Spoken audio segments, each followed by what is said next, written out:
I'm going to hand it over to Tait Communications. Yeah, the president of the and we have Bill.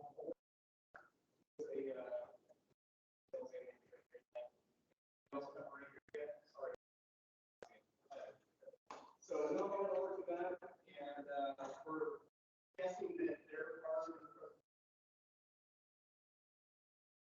are not quite for any other presentation. So we started here in about 5 minutes. Thank you all for I'm not going to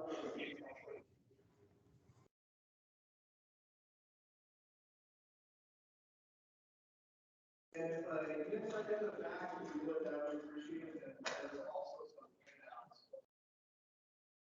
Some of the details going on this screen might be a little small. All the slides after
And today we have the purpose of this.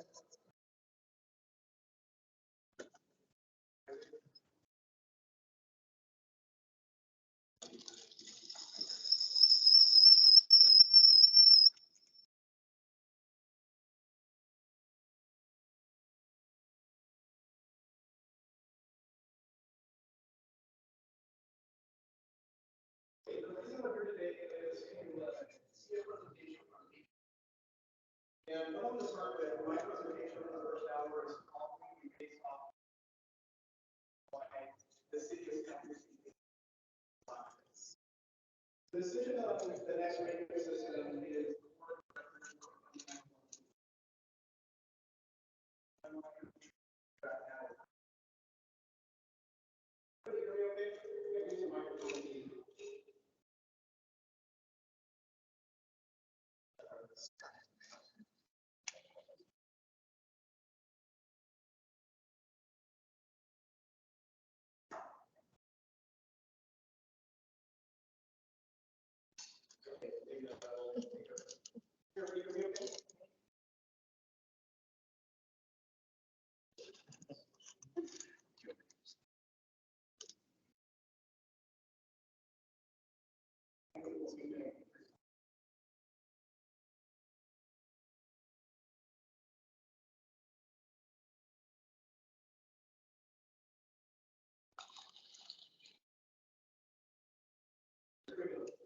Hey, so first I want to cover the project history and go over what has transpired for this project. And the background is that the current public safety radio system is defined public safety over 20 years old. Typically, public safety radio systems are in place 15, 20-year mark. So we're past due. So as this shows, in 2018, February 2018, Oregon Iowa Communications District released a request for information. Well, the RFP was a request for information. Basically, what that is reaching out to vendors saying what you generally offer to your company. It's not in English, we just have engineering specifically coming from So in October 2018, about 8 months later, there was a presentation of RFI. So some different vendors came out to Columbia County. They came to the Columbia Technology Center and they presented their proposal. But 29 months later, March 2021, City 911 Communications District hires a consultant to do the 4 RFIs that were submitted back in 2018.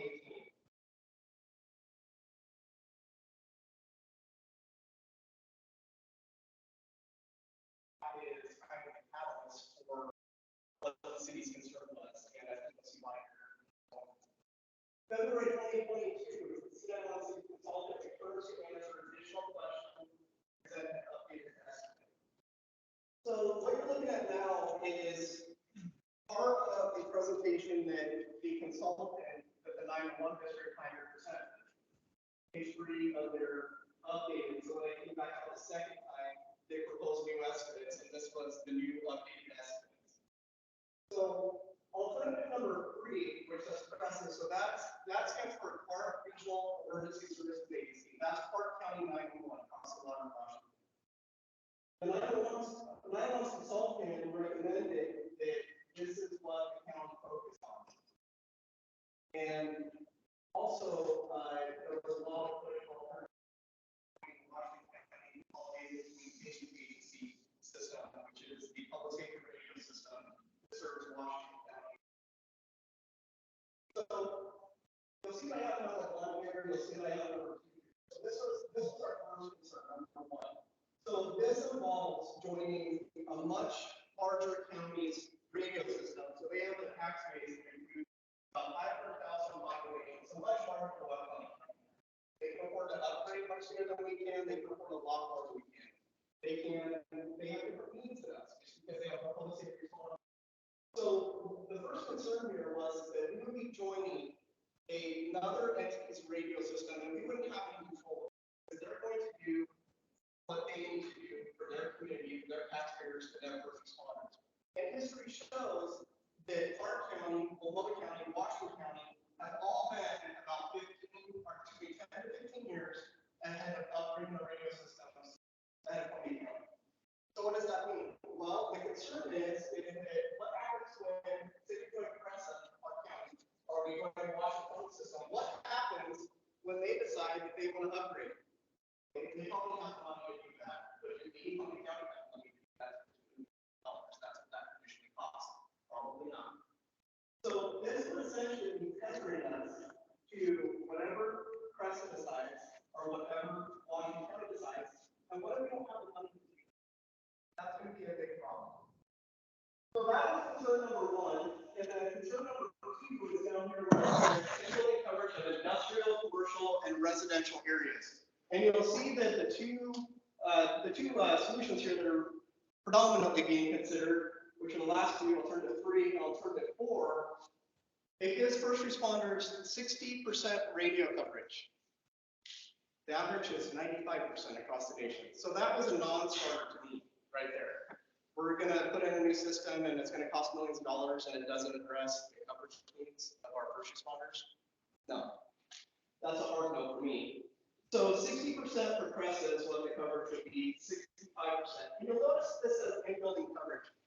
What's weird about this to me is that it doesn't show what the outside, when you're outdoors, what the coverage would be. Well, typically for 7,800 acres, which is what these systems are, the outdoor coverage, from what I've seen, is pretty it follows the in-building coverage. So you're still probably going to be theoretically in the 60 to 65% coverage. So again, it's not a good scenario.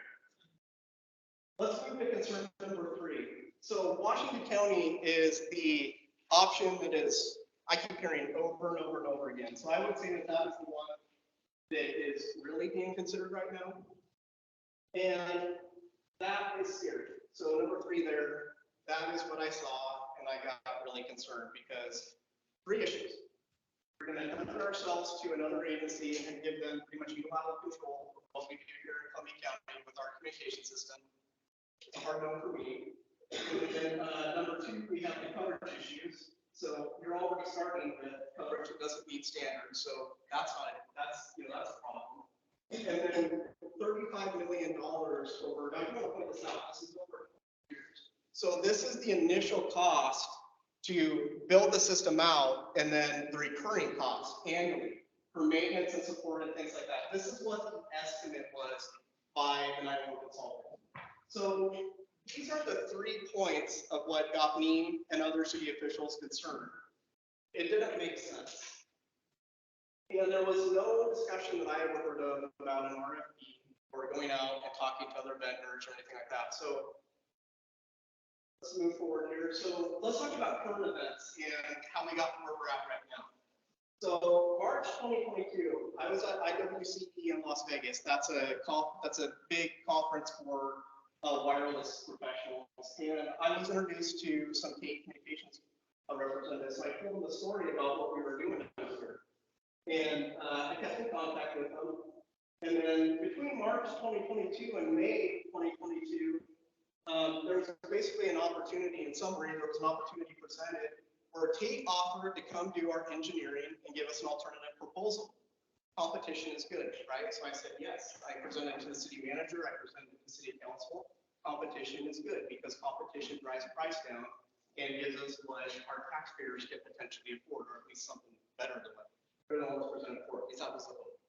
So in October 2022, the city of Santa Cruz presents a date poll scheduled for Tait's engineering. So some of you in this room received that poll, and you'll mark what day worked best for you, and it was the 29th, so here we are.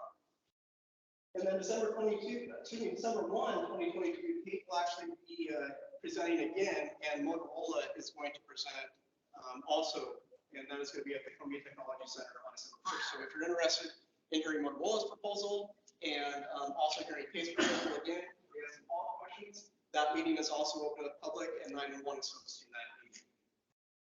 So what were the city's objectives in this whole project? Well, the main thing is to bring more information and options forward for everybody to consider. That was the main goal.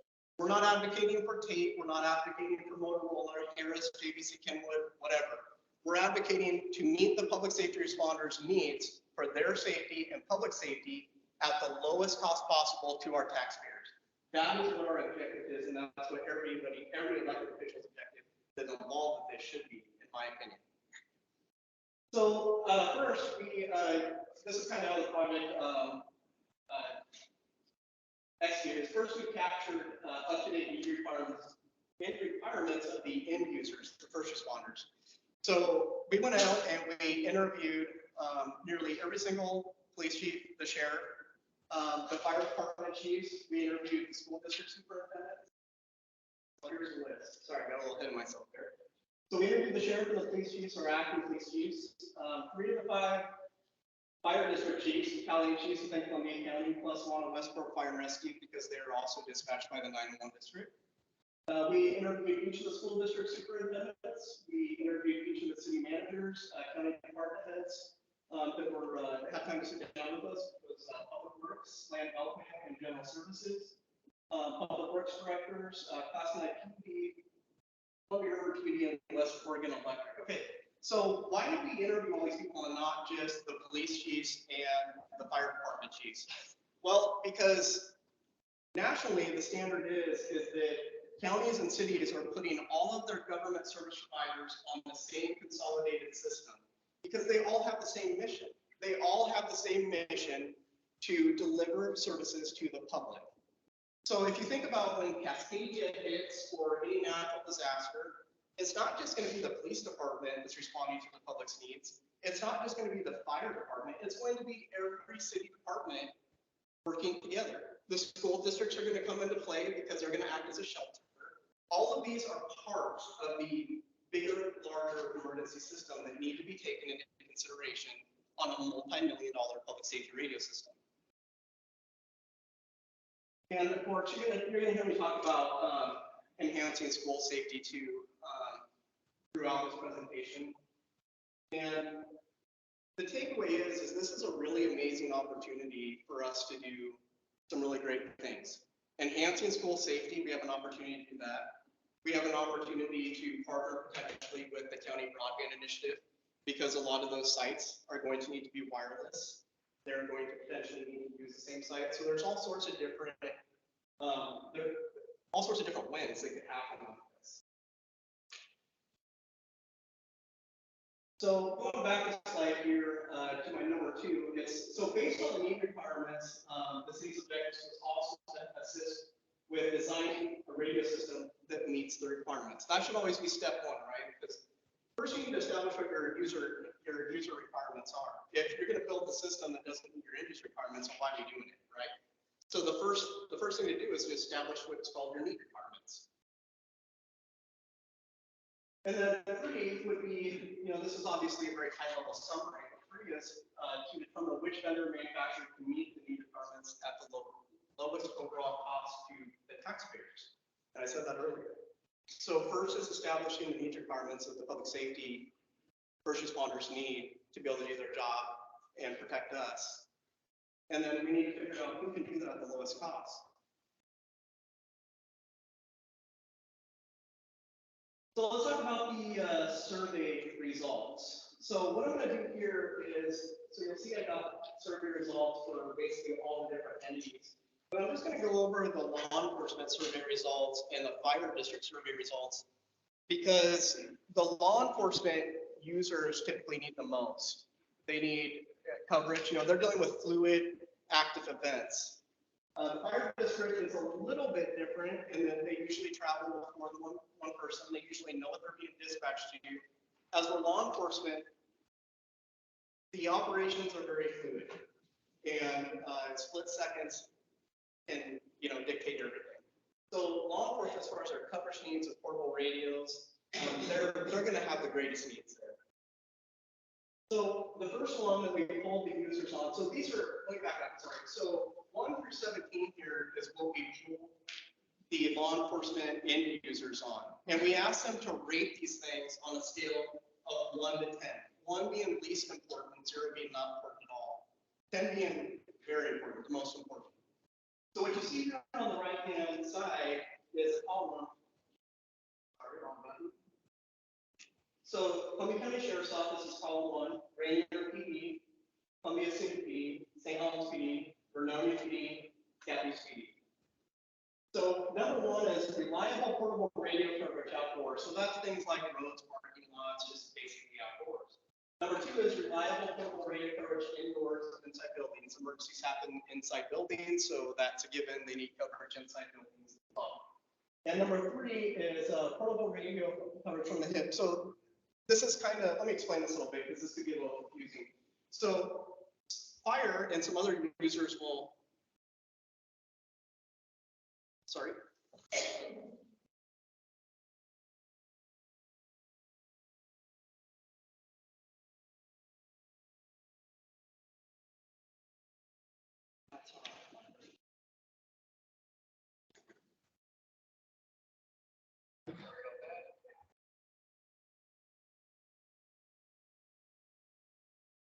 Okay, so portable radio from the hip, why is that important? Because when end users, the first responders, have the radio down here versus up here, it actually changes the coverage quite a bit. And if I remember correctly, I think the TIA standards, the Bible of the engineers for radio communication is called TIA. What was it, 12? Is it a 12 dB loss for on the hip? Do you remember? Yeah, okay, thanks, Ray. So basically what that means is that a first responder holding and talking the radio like this versus it down on their hip, which is how the first responders actually use their radios, is a 8 dB loss. So when they map the coverage, which we'll see later, they have to use those loss factors to determine if the first responders are actually going to have coverage the way they actually use their radios. So it's important, it's an engineering consideration. If you don't take those things into consideration, then first responders are going to wonder, how come I can't use my radio down here where I actually wear my radio versus up here? And if you think about the importance of that, or let's think about the importance of that. So if a law enforcement officer does a traffic stop, let's say, and the driver comes out shooting, they're not going to be able to take their radio out and hold like this and call for cover. They're going to use their mic that they have up here, or they're going to hit their emergency button that's down here. So the radio has to be able to send and receive from down here.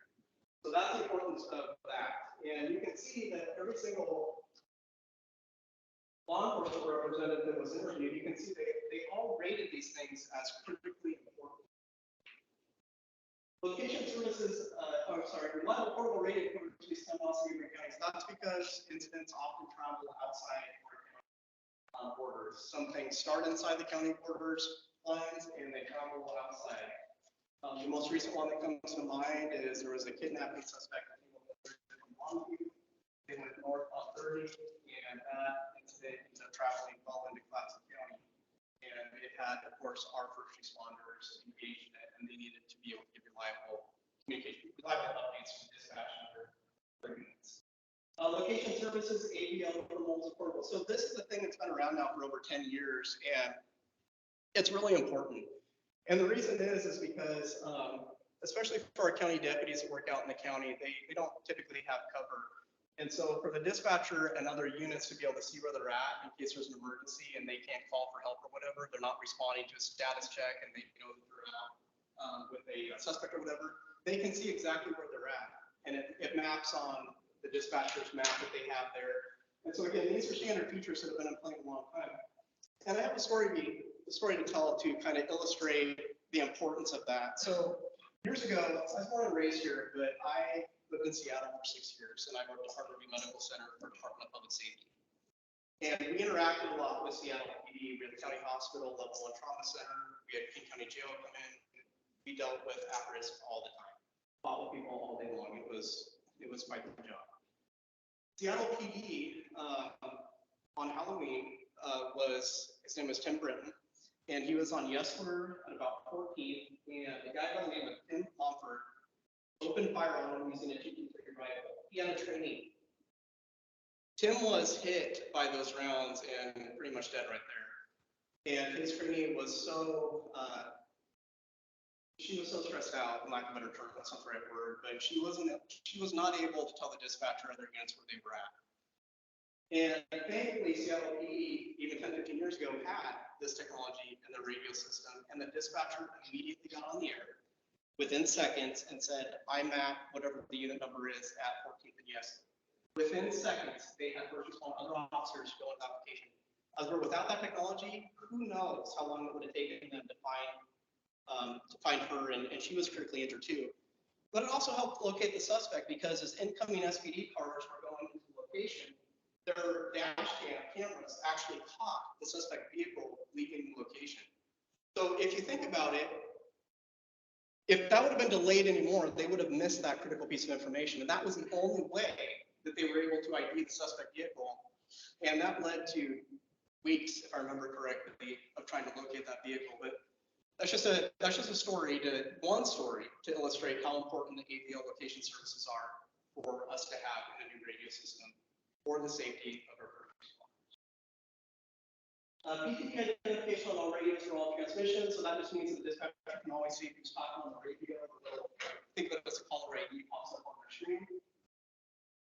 Emergency buttons, so that's just making sure those little orange buttons on the top of the radios are enabled and active. And so if a first responder gets, let's say, I hate to say it, but shot in a way that, or injured in a way that they can't speak, they can hit their button and they can get across an emergency duress signal. And with that AVL feature too, the dispatcher automatically knows where they're at too. So those two are side by side.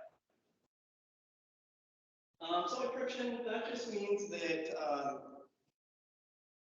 that the radio traffic is encrypted so that scanner listeners can't hear it. So a lot of people like to hear that, right? So there's a lot of people with scanners. The problem is it becomes a safety issue for the officers. People that want to do bad things to officers, first responders, know where they're at. Today is actually the anniversary of the 4 Lakewood police officers that were shot and killed in a coffee shop. I think that was 10 or 15 years ago. And the guy just walked in and shot them both in the head. So if bad people know where the first responders are at because they stay with the radio where they're at on lunch, things like that, traditionally, that's probably not a good thing. So this gives us an opportunity to make the first responders safety. And this is a standard feature that none of this stuff is things that other jurisdictions aren't doing across the nation. These are all standard things that city and county governments across the United States are doing. What we're talking about here is nothing that's unordinary. The other thing that I have a concern with too as a city councilor is, we're unable to provide 24/7 police coverage right now. So the bad guys know where our usual one officer is, so they can go commit crime, on the other side of the city. They know when they go off duty or could know. They know when they come on, and so all of those things, if you have encrypted radio traffic, are prevented. So design for resiliency to withstand severe adverse conditions. So that's things like Cascadia. We know that's coming. When, who knows? But the whole point is that when Cascadia or another natural type disaster wipes out our landlines and our cell phones aren't going to work either. We definitely need our public safety radio system to work because that's how people are going to get help. If the public safety radio system doesn't work because Cascadia takes it out, can you imagine what would happen? Fire department wouldn't be able to be dispatched, so hypothetically the phones will be out, cell phones will be out. Unless we have pigeons, how are they going to get the message to go where they need to go? They won't. So it's very important that whatever we do is built to withstand those types of events. So what exactly does that mean? That means that there's generators there, and there already are, but there's generators there that are bolted to foundation. The towers are designed, they're engineered to withstand a Cascadia type event. Things are mounted on the tower the way that they're going to be able to withstand a shake of that size. So those are all examples of what resiliency means. Emergency ops incident command talk groups for each city and county. So that concept is that if there is a natural disaster, that each city and the county is able to have talk groups. Think of talk groups as channels, so that they can all go to those talk groups and work in the area that they're working. So let's say that there's a variety of different folks that are working in South Scottsdale. They could be able to switch over to a channel that is designed for everybody working in that area. And these types of things, like added talk groups, don't really make the system go up in price at all because the capacity is already there. They're just thinking as virtual channels. Ability to communicate on the system with public works, schools, electric providers. So you can see there also that the first responders, the chiefs that were interviewed, and the sheriff, all gave that a 10 as critically important. There's nothing in the 186-page consultant report from 9/11 that I saw that addresses any of that. So that was a concern too. because I'm going to step back here, because again, this is a really great opportunity to do a lot of great things to increase safety in our schools, to get everybody on the same system, so we can all efficiently serve the public and we don't have these isolated radio systems. Because all of these different disciplines have the need to communicate. And so they all have these separate communication systems. So it makes more sense if everybody's on one system and they can all communicate with one another for interoperability. And again, that's a national trend. This isn't anything. The ability to seamlessly communicate with OSD, concept palettes, long view, they need to be able to communicate. So obviously those are all ends as well. Popular needs, they just evaluated the popular list. Those again are like virtual channel smartphone applications. So that came up as a very important for Columbia County because we don't always have supervisors on duty. The bigger departments have the luxury of always having sergeants, first line supervisors on duty for law enforcement. And the significance of that is there's things like pursuits, high risk incidents that often require a supervisor to monitor and make decisions about the way that event is going to unfold on the law enforcement side. So what this means is that a supervisor, a law enforcement supervisor from any agency, can be anywhere with their cellular phone coverage, and they have an app on their phone. And that app allows them direct communication with the system to be able to talk and listen on their smartphone, no matter where they're at, so long as they have LTE coverage or 5G. So these are all things that are really common in public safety radio systems now. None of this is anything that is unordinary from these types of public safety radios. Cache and portable radios check out during training events events, incidents, and SAR. So the concept behind that is that we thought that it would be a better use of taxpayer money if there was a cache of radios that could be checked out or stored at a central location. Because otherwise, you have each individual agency having this cache of radios for like search and rescue things that may happen, a half dozen to a dozen times a year. And so is that a really good use when these radios are so expensive? No, probably not. It makes more sense to have a cache of them that different agencies can check out if they're actually needed. And that, of course, reduces the overall quantity that needs to be purchased, thus saving the taxpayers money. And the very last one is, so a lot of these things, I want to point out that a lot of these things make sense. First responders are in the room, and the public. I'm so glad that we have so many public in attendance. But some of this is probably a foreign talk, but I just want to point out that the first responders in the room, this definitely resonates. So data radio channel for mobile computer data. So what that is the first responders have their computers in their cars. There has to be a connection in between that computer and the dispatch center to be able to get the data back and forth. That connection method, I'll typically refer to that as a carrier, has to have connectivity into our county. Well, it used to be that we had that connectivity through the radio system, but things became outdated and unsupported, and they yanked that. And then they said, okay, everybody has to go to cellular to be able to use their computers in their car. Okay, well, so that's like $50 a computer per month because you're paying Verizon or AT&T, so there's that. But also, once you get to, a mile to the west off of Highway 30, you don't have cellular phone coverage most of the time. So then they don't have connectivity. So what's the importance of that? Well, I can tell you from being a reserve deputy years ago that when I ran plates at cars, I was able to find a lot of warrants on people, and if I didn't have the connection to be able to do that, all those people would have been arrested and went to jail. So the connectivity is really important because they can run plates, they can run people, they can get premise history. That means they're going to a location that has some sort of warning flags on them, hazards, yosters. They can see that all on their computer. So it's really important that the first responders get that connectivity back so that they have coverage throughout the county. Even when they don't have cellular phone reception to provide that.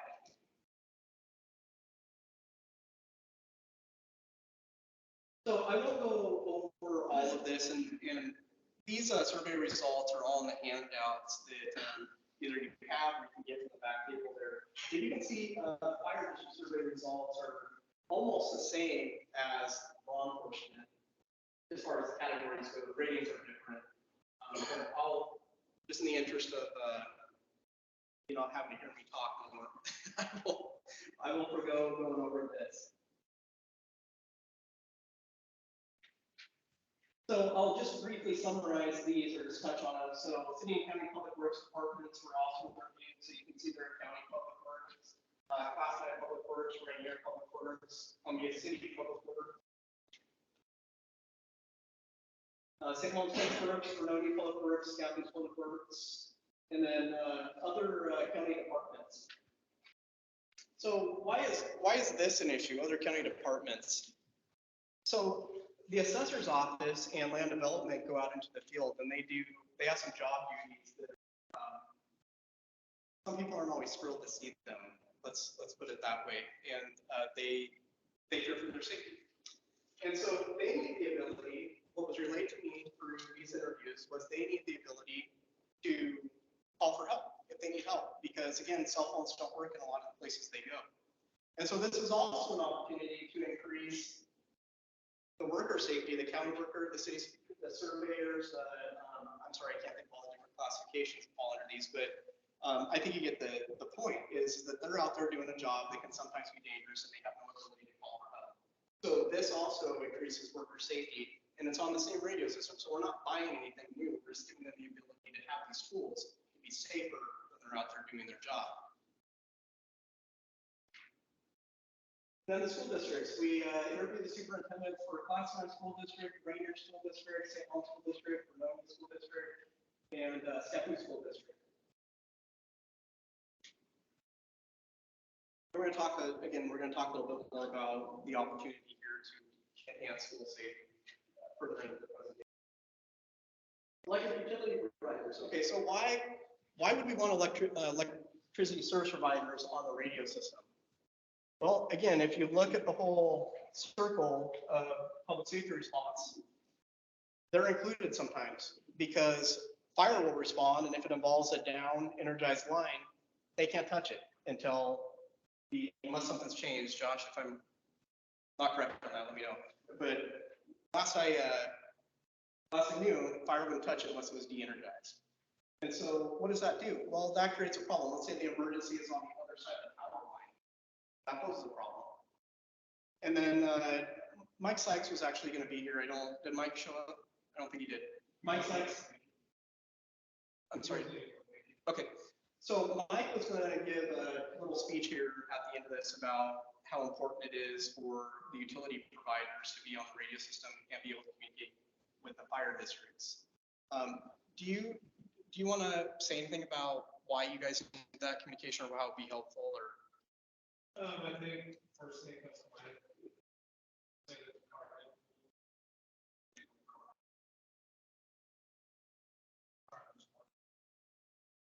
so Mike had mentioned something about the wildland fire season and the ability to communicate. I didn't understand it. Do you know what that was about the ability to communicate with the fire districts during the increased fire season? I think there was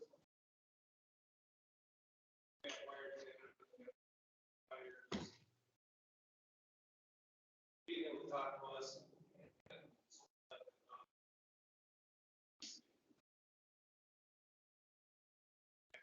Thanks, didn't mean to put you on the spot.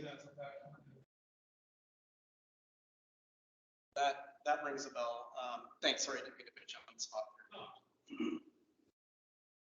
Okay, and also during the interviews, the surveys with the different agencies, we actually got all the counts of the equipment that they needed, and this of course helps with the budgetary process. Okay, so let's talk about funding considerations. So there's basically two options, right?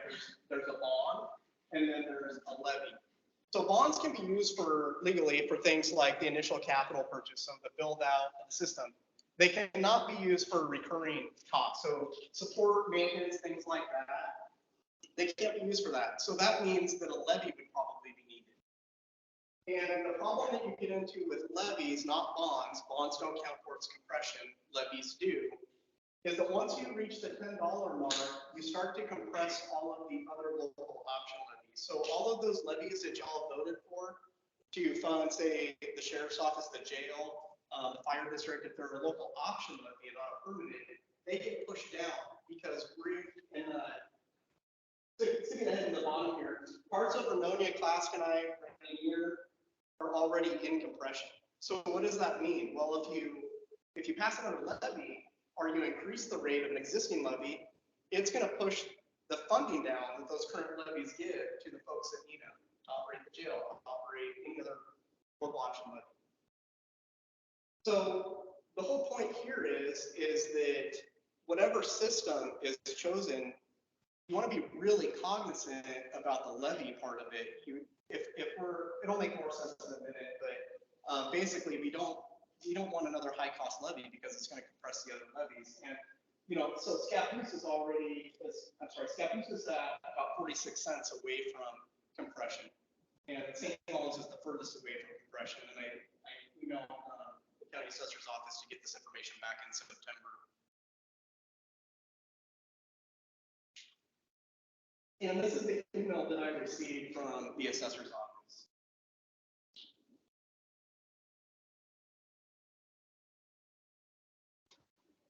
And again, if you have the handout, it is in there. Okay, so continuing with funding considerations, so example of how we can avoid further compression. So you'll remember earlier when we started the presentation, we talked about joining Washington County system.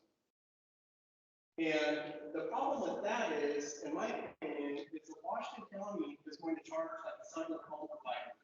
They're going to charge, and these are the rates that they had in their in the consultants report from last year. So per radio per year, Washington County is going to charge Columbia County $431,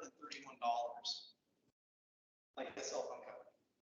So those are annual fees. So those would have to be counted towards a levy would have to pay for those. So what does that mean? Well, we saw the quantities of radios earlier, and just for law enforcement and fire district users alone, just their radios, we're not talking about school district, public works, or anything like that. That comes to about $342,000 a year that we would be paying Washington County just to use their backbone, just to use their, what's called a core. So that to me doesn't make sense, and I'll explain why. If we can buy I'll just put it this way, if we can buy our own core, and we could pay for our own core in 3 to 6 years, and these systems last 15 to 20 years, why would we want to go use Washington County's core and pay $342,000? We would literally be $3 to $4 million in overpaying over 15 to 20 years by partnering with Washington County and paying their subscriber fees. That doesn't make any sense. And then you get into the issue of the levy compression. It doesn't make it illustrates it doesn't make sense. So I point this out because this is a consideration that's on the table for the 911 board right now. There's no indication that they're going to do this, but this is an option that is being considered, and it is being talked about in just about every single meeting.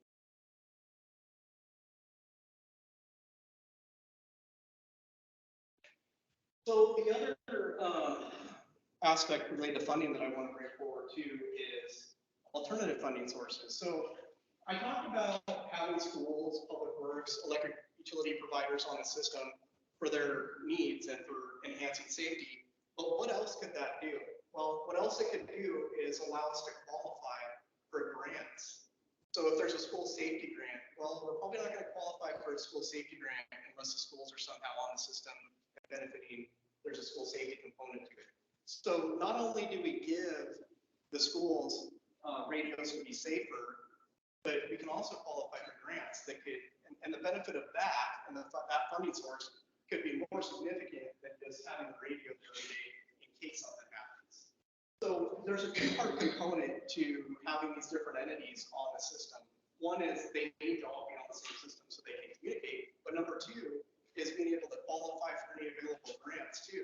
And it's my hope that the 911 district will hire a consultant to help look for grants and look for any alternative funding before going out to the public and wanting the public to, for taxpayers to put the bill on this.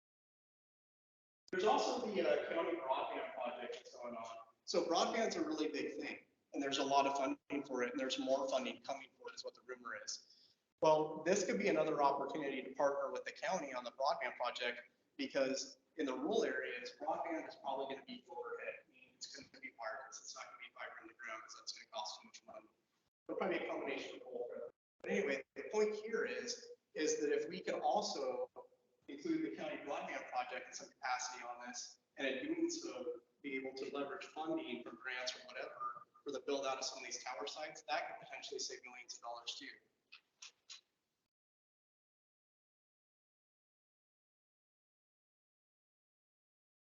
All right, I'm on my last slide here, and I just want to play a couple videos that kind of resonate with the school safety piece of this.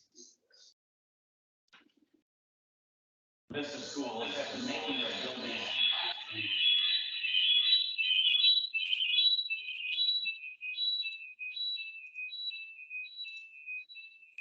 Isaac, any ideas?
Next, so my section is here to talk about.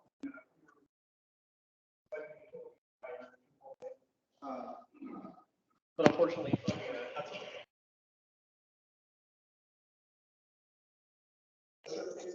mind, just considerations.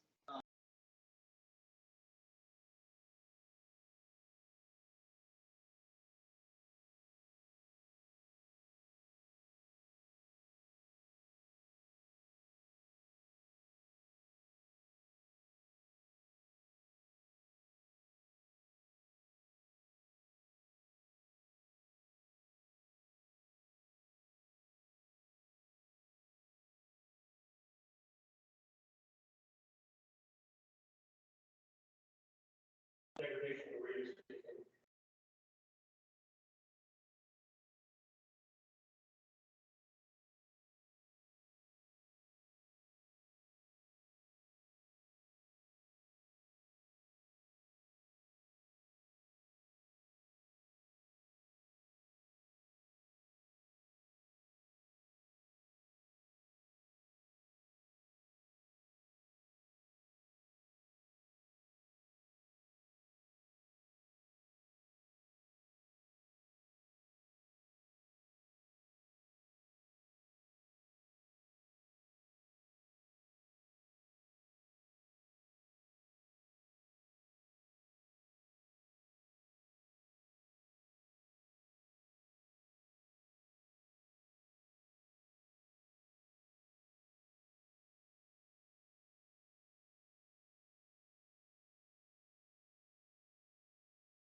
Yeah, I think that. What about now? Can you see if that might have been the issue? Test, test, test. Yeah, I can just hear it. Test. So now it's unmuted. It should work. I didn't even see that. Is it loud enough?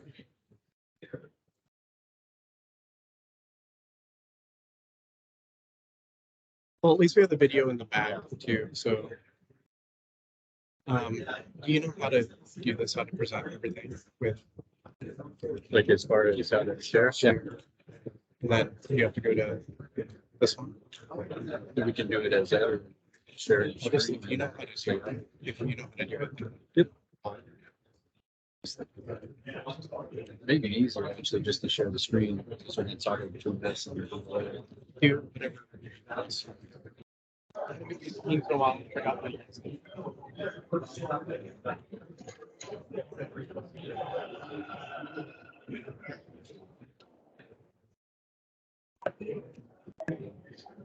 So the chair of the advisory committee is here.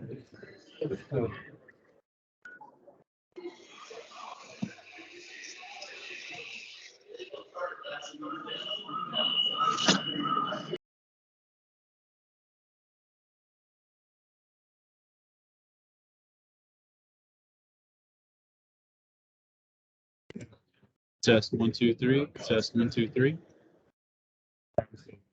Okay. So I'll mute it until we're ready.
Just Kevin Summerall, I'm sure most of the resident.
That, pay for it.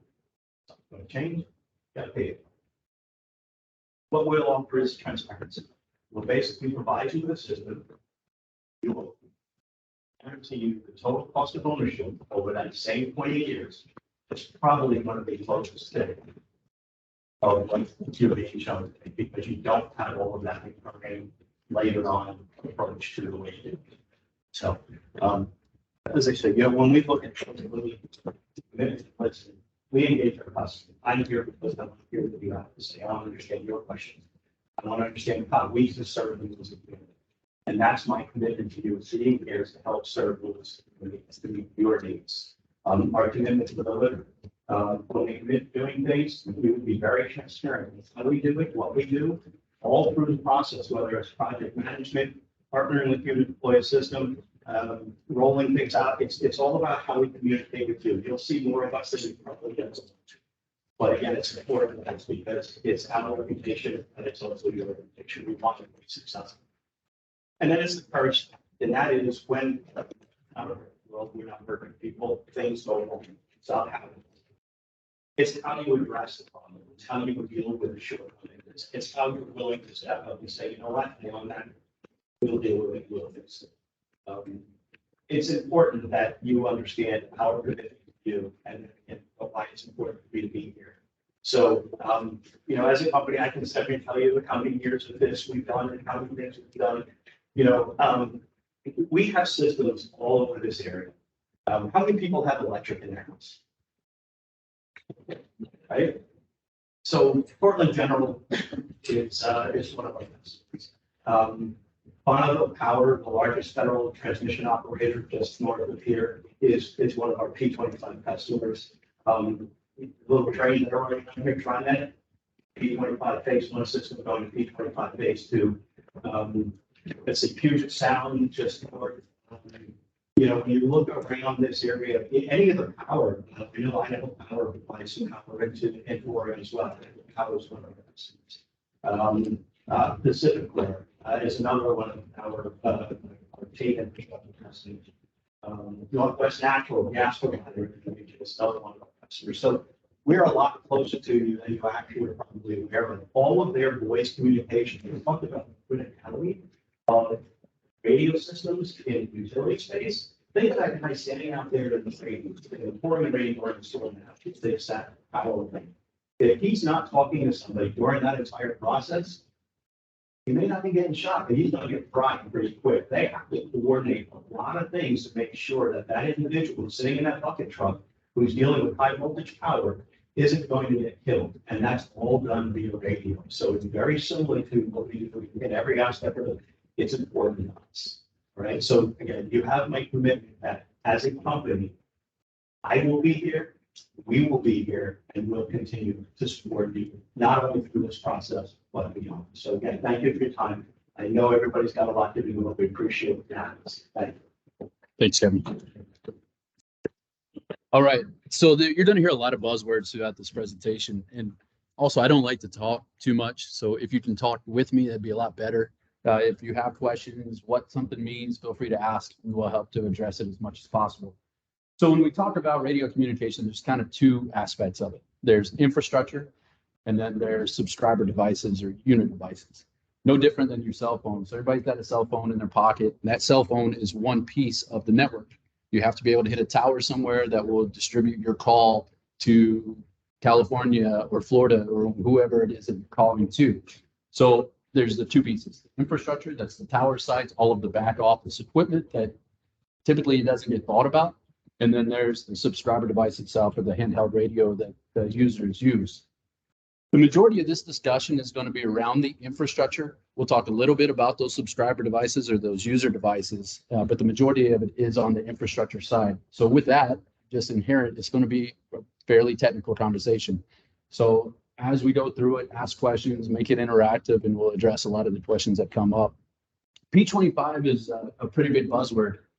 Does everyone in here know what P25 is? All right, I'll define it. And if you don't, P25 is Project 25. Project 25 is a protocol standard that was defined by APCO, which is a public safety communications organization nationwide. specifically to address the lack of interoperability between disparate communication systems. So the concept or the ideal behind P25 was to create a basis or a standard that all manufacturers would design to, so that it doesn't matter if you have a Motorola radio or a Kenwood radio or a BK Realm radio, all of those radios will be able to communicate together on an infrastructure level. Just like your cell phones, you have a Samsung or an iPhone or a Pixel, it doesn't matter. You're able to call anyone and you wouldn't know the difference as to what phone they're talking on the other end, unless you're an iPhone user and you're text messaging and then you get the dreaded green text.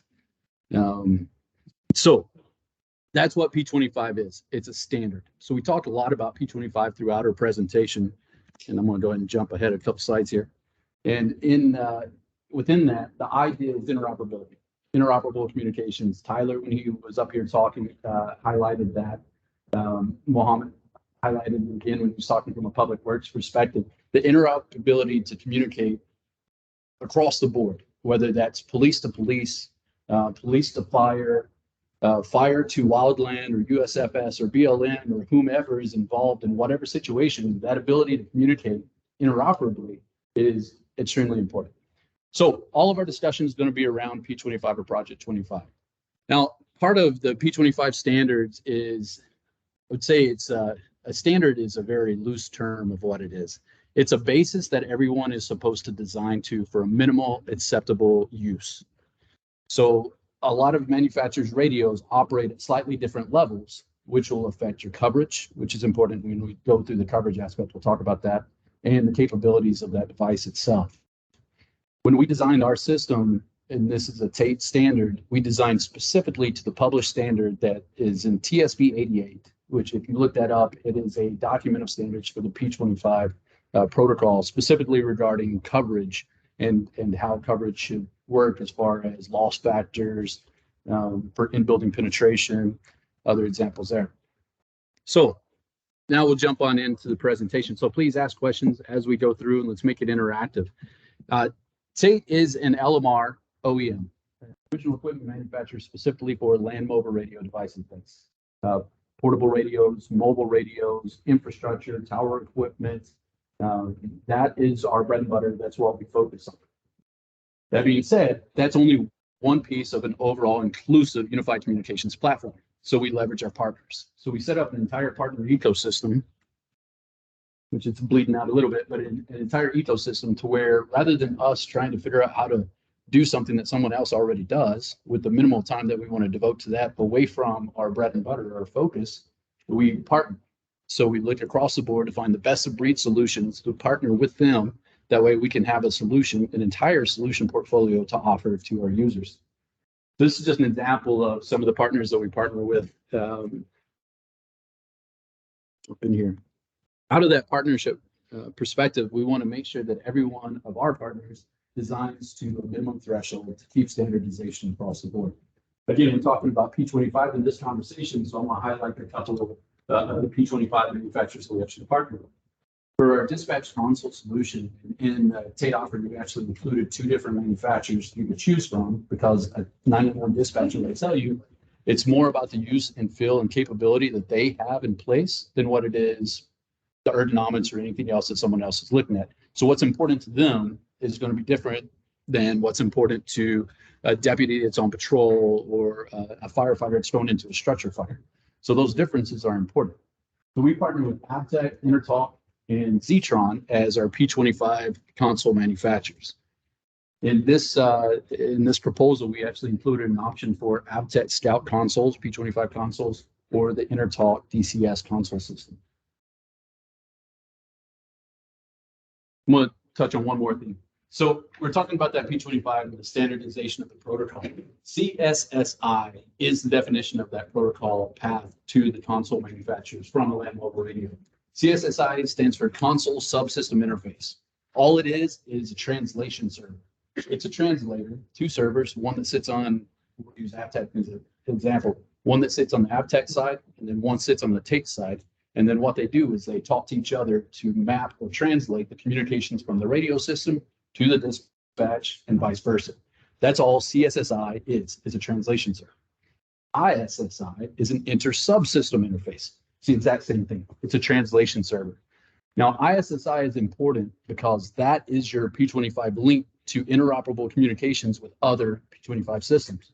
So you talked about CRESA, you talked about WACA, the Washington County system, SRP, or the State Radio Project for ODOT, which OSP and ODOT operate on. That's another P25 system. So since those are P25 systems, they've got the capability of interoperable communications based on the standard. That's where CSSI and ISSI come into play. So included in the Tait offering is an ISSI solution that will enable connection from, let's say Columbia County moves forward with the Tait P25 system. It will enable a connection from Columbia County to be connected into the state. What that means is that a user can drive from St. Helens all the way to Bend or all the way down to Eugene and have seamless communications all the way back because they're able to leverage the P25 infrastructure that the state has. Technically, that's feasible. Of course, you actually have to get an intergovernmental agreement with Department of Transportation in order to foster that. But as far as the technical functionality, you will have that based into the system, and that's actually costed in. Now, this is important too because the different manufacturers do different things with their ISSI. All it is translator, right? Just a translation server. How expensive are translation servers? Not, they shouldn't be all that expensive. Prices range anywhere from 200,000 up to 2 million is what I've seen for a single translation server. 2 million seems extremely high to me personally, especially when the list price for ours is 200,000 flat. So that'll give you a little perspective as you're looking at that interoperable communications or somebody talks and highlights that capability. It's very important to ask about the price tag that's associated with that capability because different manufacturers charge extremely different prices. All right, so we're going to go in and start talking about the technical solution. This is where it's going to get a little bit over my head. So I'm going to bring Mr. Raymond up to talk about it. I'll start talking as he's walking up. And talk a little bit about our design criteria and what we're focused on. So Tyler walked through the survey. The survey is great information, and it gave us the opportunity to say, okay, what is important to every single user? When we're making design, it's like a Rubik's Cube. Every time you turn this dial, it changes other things over here. It's not a linear change. So then you have to go twist this time.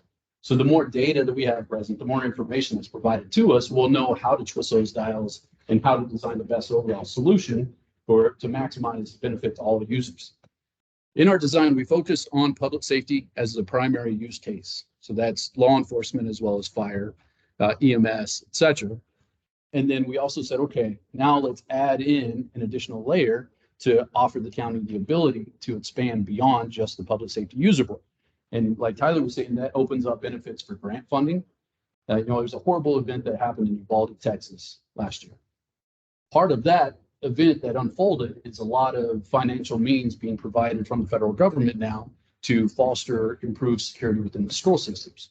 So that's another financial mechanism that's there for the county to leverage to provide that communication platform, that interoperable communication, that security, that peace of mind, not only to the first responders and constituents associated with that, but also to the school boards. And then electric utilities also opens up another aspect. As Mohammed was mentioning, no, it wasn't Mohammed, it was, I didn't catch your name, but you, Kurt, okay, you had mentioned about the establishment of first responders or giving that designation, or maybe that wasn't that designation across the board to electric utilities, the critical infrastructure aspect. I believe now that I think about it, was Mohammed who left. That's the important thing. Dispatchers have been fighting for that for years as well. But having that designation means that you own critical infrastructure, which means that you now get federal funding. That critical infrastructure aspect is very important. That designation, while it doesn't seem like a big deal, it opens up another revenue stream or another funding stream to help pay for some of the solutions. So as we were capturing all of this data and using it for our design, we focused on coverage as a primary concern, how to maximize that coverage, how to provide interoperable communications, not only for the users within this system, but also to the users that are going to be mutual aid users, summertime wildland fires concern, hospital routes, school usage, school security, all of those pieces we factored in for interoperable communications. So coverage, interoperable communications, were the key aspects that we were looking at when we were designing the system. And then cost being the last or the third of those solutions. So when we factored decision-making on our design, it went in that order. So what we came up to as our final design configuration for the P25 system is a 14-site hybrid P25 system design. And when I say hybrid, it's not multi-band, it's multi-configuration. So it's an entire 700-800 megahertz solution, 14 sites across the county. Now the hybrid aspect means that along Highway 30 and in the populated density areas, it is a simulcast solution. In the more rural areas or western part of the county, it is a multicast solution. So simulcast, what that is, I'll define it real quick and then Ray, I'll get out of your way when you talk. Simulcast, what that does is imagine you have 3 tower sites. Each of those tower sites operate on a slightly different frequency in a multicast scenario, that way they don't interfere with each other. In simulcast, where you have issues with in-building penetration, where you have a lot of buildings, for example, that you want to get coverage inside the buildings, or you have a lack of frequency availability, because frequencies are spectrum. It's a fixed commodity, just like land. When you run out, you're out. So you factor in those 2 aspects whenever you're looking at a simulcast solution. So we use the simulcast solution for the Highway 30 corridor up along the Columbia River and in the more populated densities into a single simulcast cell. What that means is that each of those towers transmits at the same frequency at slightly offset timing intervals. And the reason we do that is to prevent interference, negative interference or destructive interference. What you get from that benefit is something called constructive interference. So when those 2 signals merge at the same time, they actually increase the power capability of that signal. That's what improves your in-building penetration. So that's why simulcast is important. So when we go through the coverage, we'll talk a little bit more about the in-building coverage that's being offered out of the solution. But that's to get coverage into the schools, get coverage into critical buildings, get coverage into homes. If you ask a law enforcement officer, it's the most dangerous call they can go on, 90% of the time, their response is domestic abuse. That domestic abuse call, a lot of times, is inside of a home, inside of a house. So having that coverage capability, the peace of mind to be able to push that orange button on your radio to get help if things escalate too quickly. Okay, so now I'm going to step back and let Mr. Raymond walk on through the rest of the solution set. Thank you. Okay, so Will talked a little bit about simulcast versus multicast and the hybrid solution. One thing I just want to emphasize when we're talking about the radio infrastructure, as the gentleman in the back of the room pointed out, most people don't care about the infrastructure, right? It's just whether or not they can use their radios and whether or not it's going to work when they hit the PTT button or the emergency button or whatever they need on that radio system to work. But we do put a lot of passion and a lot of work into the infrastructure, and we're going to tell you about our process. We're going to tell you about the assumptions that we made and what we're recommending. And all of that's part of the process of how we operate at Tait. So we're going to tell you why we do things. We're going to tell you what we did. We're going to make sure you're okay with it and that you have feedback into it. And this is just the first step of that entire process, then the entire design process. So whether it's simulcast or a multicast or whatever, the bottom line is on these systems, the end user, there's no intervention from them on the radio. So whether you're driving between 2 different sites, whether you're driving into a simulcast area or a multicast area, to the end user, it's all the same. The radio does all the work in the background. It roams throughout the area without you having to switch channels. You always have communications. It's always roaming automatically. The users in the field don't have to worry about any of that. There's one piece I meant to add, and I'll take the opportunity now. The spectrum, the frequency spectrum, there's VHF, there's UHF, there's 700-800 megahertz. And while a lot of that is just, okay, that's the back room equipment, we don't necessarily need to know. It is important to talk about because different options will provide, or different manufacturers will provide different options. We provide VHF, UHF, 700-800 megahertz, as well as 900 megahertz and 220 megahertz for that matter. So from an equipment perspective, we can provide any configuration, frequency configuration you want. When we were doing our design, we looked at two frequency bands specifically. One was VHF and one was 7800. Each of the bands do something better than the other bands. For VHF, typically it follows the curvature of the earth bed. That's the key benefit, is you get greater range out of it. The signaling goes across terrain better, and that's the benefit. With Columbia County, we've got a lot of terrain. So we looked at VHF. 7,800 megahertz is the other frequency band that we looked at. The benefits of it, the key benefits are it provides better in-building penetration because it's got a smaller wavelength. And but it doesn't have the same range or coverage capability that VHF does. So those are the two key differences between 7,800 megahertz and VHF. So we ran an analysis with both frequency spectrums to see what would be better. Should we do some sort of hybrid, say western part of the county use VHF, eastern part use 7,800 for the in-building, to determine what was the best solution. What we found out was, because the terrain changes so quickly, so your hills go up, your hills come down, and you've got a lot of them, the biggest issue that you run into from a coverage scenario is not based on the spectrum, it's based on shadowing. So all radio communications are line of sight communications. So when you look at the terrain changes, anytime you're on the back side of a hill, it's like being on the back side of the moon. You lose that line of sight capability to the tower and its best delivery or best server for that area. Since you have that at such quick intervals here in the terrain, VHF does not provide a significant value over 7,800 megahertz from a coverage standpoint because of that shadowing effect. That's why we need 14 sites in order to provide the maximum amount of coverage into the county. That way, when you're shadowed from this site here, on the back side of it, you're able to get another site and coverage into that zone. So VHF, the benefit of further reach, less sites, wasn't really a factor because of the terrain. 7,800 megahertz provides the additional in-building penetration. So we decided to stay focused on 7,800 megahertz for our design, because you're not gaining anything by going VHF. Yes, sir. Well, I'm going to pick you up on your offer to be interactive. Please. And I apologize if you're not going to talk about this, but can you also speak to the fact of the interference issues with VHF and the limited spectrum that's available?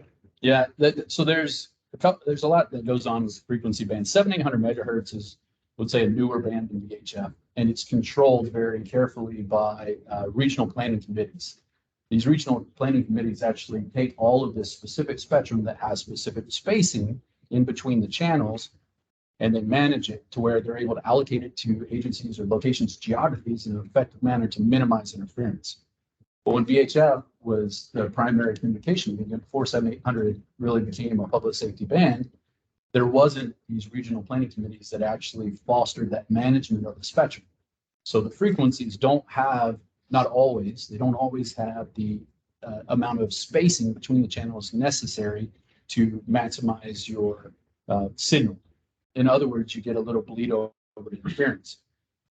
Now, Pacific Northwest in general is kind of challenged in VHF just because of the amount of disparate VHF systems that are here. Every system that's here, even if it's not the same channels with same frequencies to where it's directly interfering with another signal, what it does is it increases the noise floor. So the noise floor is just a static white noise bottom that is prevalent in any audible spectrum. It's just existing. So the more VHF that's there, the higher the noise floor is. What that means is that the higher the noise floor is, the lower your receiver sensitivity or your radio's ability to receive is. That's going to impact your coverage. Not so much from the tower out to the radios, but from the radios back, which is arguably one of the most important aspects. If a user hits an emergency button or calls for help, they want to know that they're going to be heard. Just because they can hear dispatch doesn't guarantee that. So that's one of the challenges with the interference that VHF creates. 7,800 is a much cleaner spectrum here in the Pacific Northwest, so your receive sensitivity is better. And there's also other mechanisms from a technology standpoint that improve that receive inbound and receive signal. They're called tower top amplifiers that actually improve your balancing on the 7,800 megahertz that doesn't provide it in VHF. Yeah, I'll just add a little bit on top of that. In general, when talking about physics in general, the lower your frequency, the more susceptible you are to noise. That's just a common rule of thumb. The lower the frequency, the farther it will travel, as Will mentioned, but the more susceptible it is to noise. Does anyone here now or in the past listen to AM radio in the cars? FM radio sounds a lot cleaner, right? It's because there's a little bit more noise. AM radio is a little bit lower than FM radio. I don't know if you've ever noticed this, but while listening to an AM radio station, you turn the windshield wipers on in your car while it's raining, you get some noise from those windshield wipers on that AM station.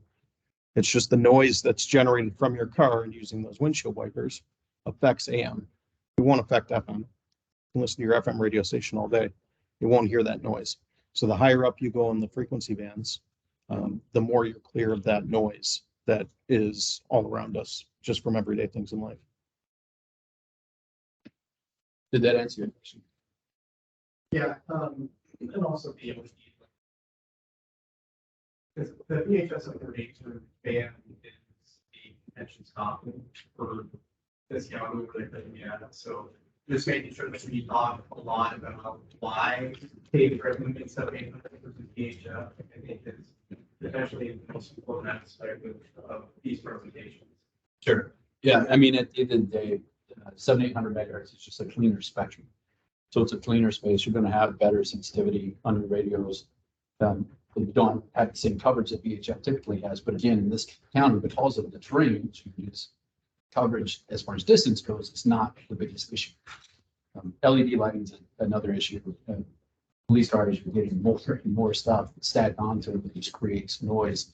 Then 700 is susceptible, just as VHF is, to that LED noise harmonic that's created. But yeah, okay.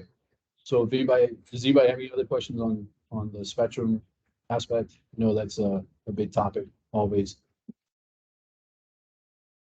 All right. All right, we captured a basic block diagram of the system here. As you can see, it's separated on the top by two different sites. You have a simulcast cell, which is a group of sites, but it's representative of one site for the system. And then you have a bunch of multicast sites. And then on the bottom, we have a bunch of servers. That's basically the brains and the control and the monitoring and the management of the system. Let's stay here for just a minute, Dave. When we said that we broke down the system into simulcast, hybrid system, simulcast, and multicast. So the simulcast system is on the eastern side of the county, going all the way up north. The idea on that simulcast is that's where your primary population density is. The call volume for further west is less, just because of population density. So what we did when we designed this is that we put 6 repeaters here in the simulcast cells at each site. That's capacity, quantity of users that it's capable of supporting. On the multicast sites where there's less call volume, we put 4 repeaters. The idea behind that is to be as cost effective as possible, providing the same service level agreement, same capabilities across the board. So in P25, probably still in some of Ray's thunder here. In P25, there's 2 different configurations, phase 1 and phase 2. They both use a 12.5 kilohertz, which is a narrow open channel. The phase 2 takes that 12.5 kilohertz channel and says you have to have the equivalence of 6.25 kilohertz. All it is spectrum. So phase 1 is frequency, FED, frequency division, multiple access. And then phase 2 is time. So the difference there is that there's 2 voices, the 2 voice slots for communications that take place on the same channel. Now, why is this important? Quantity of users. We designed the system for public safety, for their usage, their capacity demands in phase 1, P25 phase 1. So that's the 6 channels in the simulcast zone, and then the 4 channels in the multicast.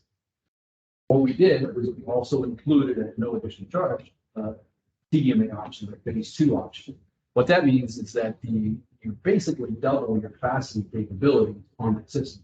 And what that does is it enables schools to join, it enables public works, it enables the various other agencies that are part of the county that also need radio communications to join onto the singular network. So now, rather than the county have to pass bonding measures to buy public works system, law enforcement system, fire system, school system, we put them all together to bring that capacity and capabilities into a singular system, overall saving the situation.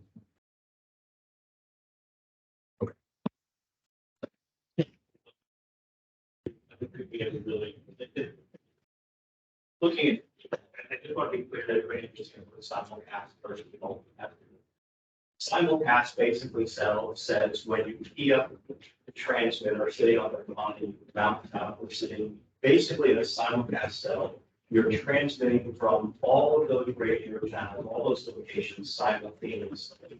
And the reason you do that is because when you get into highly populated areas and buildings, sound doesn't travel well.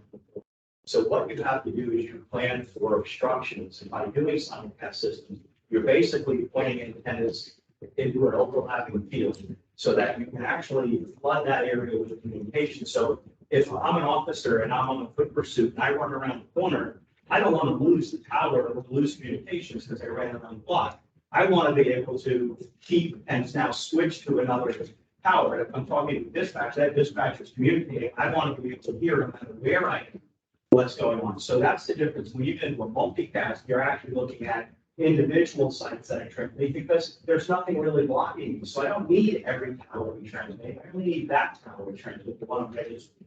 So in one model, and that's what people want to hide there, because you don't need to have that simulcast everywhere. You really just need that in areas where you're going to have a lot of blockage, right? So that's really the difference between a simulcast type instrument and a model. Thanks. Sorry, guys. I'd like to make sure we're clear. Thank you, Kevin. And the reason, another one of the biggest reasons that we typically try to use simulcast if we can is because Will mentioned this earlier. Frequencies are a very valuable commodity.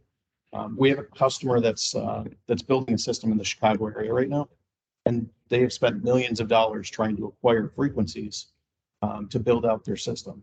Millions of dollars through, and they're still having troubles acquiring the frequencies that they need. So frequencies are a very valuable commodity. If you can save from having to get more frequencies than you need by implementing a simulcast system, it is ideal. However, historically speaking, building simulcast networks has been difficult based on the older generations of technology. So one thing I just want to touch on is that we are an industry leader in designing simulcast systems. We have multiple generations of simulcast technology that we've implemented throughout the world, not just here in the U.S., but all over the world. And the block diagram that we threw up there before, one thing I wanted to emphasize from it was how simple it was. Our base station, our radio, is basically an all-inclusive box that controls simulcast.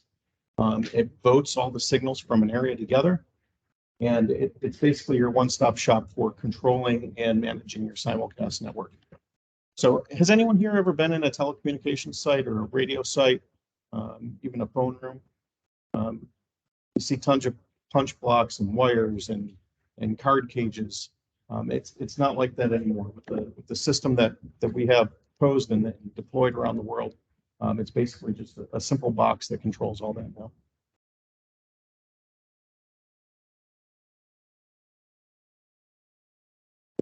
So I wanted to spend a little bit of time on system design requirements and specifically coverage. Understanding the requirements from the users. I know Tyler spent quite a bit of time talking about user interaction and gathering information from the people that are actually going to use the radio system. So this is important to us. We want to make sure that the coverage is reliable. We design all of our public safety systems with a minimum of 95% reliability. Let's define that. So there's two percentage numbers that come out in these type of conversations. One is a bounded area design coverage. It's percentage. So that would say you've got the boundary of Columbia County within that's 100% within that, by 95% coverage within over that bounded area. So 95% of the county geography will be covered. The second number is reliability. So 95% reliability, which is the industry standard for public safety communications. What that means is that 95 out of 100 times you PTT anywhere that's in the covered area zone, that it'll go through. So it would be, for example, like queuing or other issues with your cell phone. Sometimes you pick it up, just doesn't work. Try again, and then it goes through. Same concept there, but it's a contractual requirement to deliver that functionality. So we design our system based on that 95% reliability.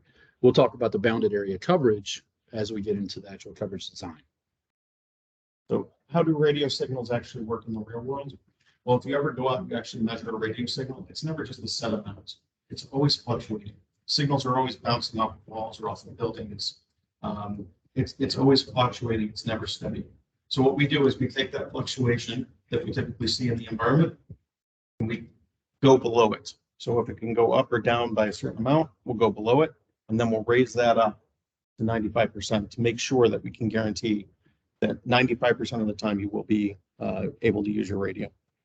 The other big key component to the design of a coverage zone is the delivered audio quality. That's at DAQ 3.4.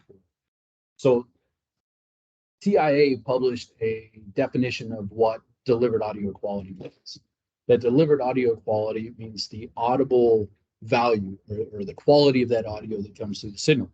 DAQ 3.4 is the baseline for public safety communications, which means that rarely do you have to repeat to understand. Now, you get somebody from Texas, you might have to have them repeat a couple times to understand what they're saying. But the idea is that the audio will be clear enough to where you can easily understand it with very minimal request for repeat, which is extremely important in a hot situation. Okay. So additional design considerations, we always want to minimize the site count and maximize the available coverage. So if anyone's ever gone through a coverage exercise, you'll probably come to the conclusion that 3, 4, 5 sites will probably cover 80% of your area. But getting that last 15, 20% to get from 75% or 80% up to 95%, you could triple your site count. We routinely see that. In-building penetration is another key aspect to look at when you're looking at site counts. So if we look at the landmass, 686 square miles is the size of Columbia County. So if we look at that 686 square miles and take a free loss calculation or equation that says signal can travel X distance, then it would take roughly 4 sites to cover the entire county with coverage. Now that's not guaranteeing reliability. That's just being able to saturate the entirely flat vacuumed area. Columbia County is not flat. It also has buildings, it has trees, it has all of these other things that block that signal, that free space signal from being delivered all the way to the end user and the end user back. When you're looking at the towers are transmitting out at pretty high powers. A base station is rated at 100 watts. So at 100 watts, then you add amplification on top of that to the tower, to the antenna, then you can sometimes be broadcasting at over 300 watts out from the tower location. Now your portable radio, carrying that Harris XL200 on you, that Harris XL200 7,800 megahertz broadcasts out at 3.8 watts. So 3.8 watts is pretty small power output when you're looking at it from that 300 watt transmitter that's running out. So when we're doing our design considerations, we have to balance that system to where when you're talking out from the tower as well as talking back into the tower, it's going to be roughly the same coverage design. And that's part of the lead budget information. Yes, sir. 14 sites. Have the smaller, a little smaller land, launch pad is a little bigger. You kind of side by side, how many companies towers each of those guys have compared to currently have. Sure. So Washington County, if I'm not. Can you say the question just to make sure? Oh, yep. So the question was neighboring counties with similar land masses, some a little bit bigger, some a little bit smaller.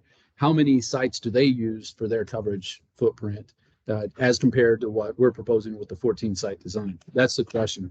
I don't want to misstate and be inaccurate. I believe the Multnomah County, Washington County, I want to say they are 14 or 15 sites, if I'm not mistaken. Clackamas County is over 20 sites. Kitsap County, which is another county just west of the Puget Sound, they're looking at 16 sites, and they've got a 580 square mile footprint. Every county or every geography is going to be a little bit different as far as the requirement. 14 sites, I would say, is conservative enough to where you have bleed over coverage. And when we start talking about the coverage, we'll look at it. But it's not an overabundance of sites. Depending on the geography and location that you're at, And just did a system for Clinton County, Illinois, which is actually a very similar landmass size, but it's flat and it's cornfields. And it took 5 sites to provide the 95% bounded area coverage there. But again, flat cornfield. Remember here, our issue is not being able to get signal out because we could do a 4-site VHF system and cover the entire county. The issue is all the shadowing that's created by the terrain changes. So those terrain changes, when you get shadowing, you have to have a tower location somewhere else that's shining in and still see in line of sight. And 14 sites is the most advantageous configuration we could come up with the fewest site counts, but still provides critical coverage primarily to the population density areas, but also to key roads that go through the more rural areas in the western part of the county, which is more recreational. I think that would probably be most important to the sheriff and to the fire users that actually respond to MVAs or vehicular accidents, as well as more summertime activities that occur in that portion of the county. Did that answer your question? Sure. Yeah, thank you. Yes, sir. Just want to talk a little bit more about our process. So I'm going to dwell a little bit on coverage, one, because that's my area of expertise, and I geek out on it a little bit. But 2, because coverage is the most important thing from my perspective for a radio system. You got to be able to cover where you need to talk. So we use a tool called EDX. EDX is actually an industry accepted tool. It's used by other vendors. It's used by the consultant community. It's even used by university professors to teach courses.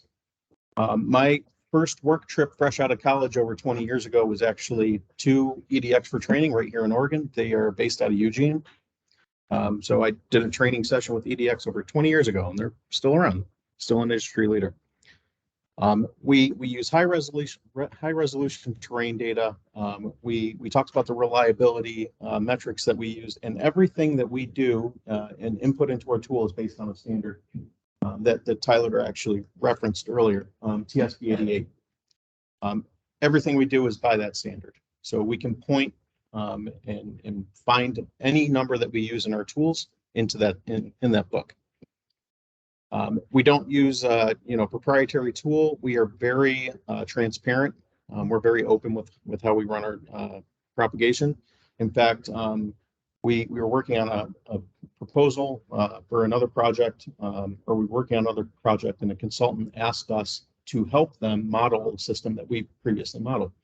And we absolutely opened up the hood, gave them all the criteria that we were using, and said, here, this is how we came up with our coverage studies. So we're very open and transparent on that. There's an important aspect of this. If you look at other manufacturers or other manufacturers in the same presentation we're doing, I urge you to ask them if they would guarantee coverage with other manufacturers P25 radios. And the reason that is because a lot of times you can use specific proprietary thresholds in your modeling, which will make the coverage look more advantageous. But it's going to be a requirement that you only buy this specific high level radio for the to guarantee coverage. Our design is based on TSP standards, which means that any P25 cabinet combined system radio meets that TSP threshold, so we guarantee coverage with all of those radios. It gives you the freedom of choice instead of being forced into a singular radio at whatever price it's being sold at. So in our design reports, we'll provide every number that goes into our calculations. Not only that, but we'll provide a comment line on the right side that tells you exactly where you can find those numbers within the standard. So we will point right to the standard for every single one of the numbers that we use. In this case, we simulated both coverage on street or outdoors, as well as in 2 different levels of buildings. And I'll talk about that as we go.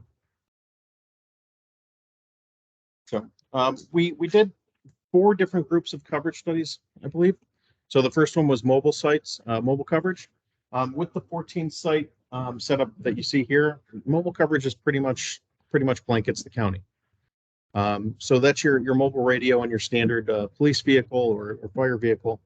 It's pretty much going to have coverage, both talk in and talk out. Again, green is good here. Yeah, we can do that. So talk out means from the tower to the radio. we're talking about that 300-watt power output from the tower to the radio. Talk back or talk in, as it's referred to, is from that portable radio or mobile radio back to the tower. So that's the difference between talk out, talk in. Again, whenever you're designing a system, you want to design it to be as balanced as possible, which it's impossible to balance for both portable and mobile. So you try to figure out the best case scenario to balance it. Again, portable radios are pushing back at 3.5 watts versus a mobile that's pushing back at almost 30 watts, as well as the antenna location is a little bit different. So, and this is simulated portable coverage. So this actually shows 3 different levels. At this distance, it's probably a little hard to see the pink and the green, as the blue area represents a medium strength building. So what we did was we basically took a simulation of what we consider a light building and a medium building. From our perspective, a light building is kind of like a 1 or 2 story residential house, wood framing, just your standard residential building. 12 dB building is more of your medium grade building. So that's more of a, like a 1 story, almost like a strip mall or something like that. Maybe a small school, something along those lines. And then we can dive deeper into Google Earth. I just wanted to stress a little bit. Every coverage study that we do, we also produce a Google Earth file for it, and there's a reason for that. What you guys just saw probably looked like pretty nice maps that painted a lot of the area. I have 2 experiences with customers that I did. One was Otsego County, New York. There was a standard RFP written. Tait as a company responded to it when we won the bid. The RFP asked for 95% coverage. We provided 95% coverage. Everyone was happy. When the system was built out, users were unhappy. And the reason was that the 5% that we didn't cover happened to be where 5 of the fire departments in the county were, and a couple of police chiefs' houses and things like that. So the 95% coverage is just a blanket statement, didn't work for them. We've gone back and we've worked with them exclusively. They're extremely happy. We've added a couple fill-in sites, and they're, like I said, they're very happy. It was a lesson learned on how to write the requirements and share where exactly you need that 95% coverage. Another customer that I worked with, actually right next door, PGE, Kevin mentioned them. PGE brought us in on the first step, which is, it's not different than what's happening today. We provided a bunch of KMZ files, a bunch of Google Earth files, and we zoomed in. We zoomed in beyond those zoomed out maps. We zoomed into those areas where there wasn't coverage. And then PGE said, you know what, we have lines that we need to cover. We have crews that work in those areas. We need coverage in that area. And we wound up moving sites around and making the system work for their users. So it's a critical step, I think. Can someone on the virtual meeting verify they can see this? Okay, good. Okay, so this is the Google Earth overview of the county and the coverage that's being provided by the 14 site design. You can see these. It's kind of hard to see. I apologize. We'll zoom in as much as we can in certain areas and zoom out to where it still makes sense. These little yellow thumbtacks are the site locations that we've chosen. So those 14 sites, there's 14 little thumbtacks spread out, some being slightly outside the county, but providing coverage into the county. So in this configuration, our focus was, again, twofold in that hybrid configuration, one being the simulcast, one being the multicast sites. Those simulcast sites follow Highway 30 all the way up to cover the population density and to provide maximum in-building penetration into this area. This is where the majority of the schools are, the majority of the housing, the areas where in-building coverage is most important. If you notice here, it's kind of hard to see the difference in colors. Blue, which the majority of everything you see here in this zoomed in view is blue, emulates that 12 dB building or that medium building. Pink, which let's zoom in on a little area of pink here. Pink says that we have coverage for a portable radio inside a house or a 6 dB building. Maybe not inside of a 12 dB building, depending on how thick that concrete construction versus wood siding, for example. The green means that we have coverage on the street. So portable radio coverage right there on the street. And then yellow is going to be, well, we don't really have a yellow right here. Let me find a spot with some yellow. There, let's just go way over here. The yellow area would be that you'll have mobile coverage, but not necessarily portable on the hip coverage. If you picked your radio up off of your hip and held it in front of you, you'd most likely have coverage, but not when you're factoring in the loss of your body with it on your hip. Okay, so let's go back to the county.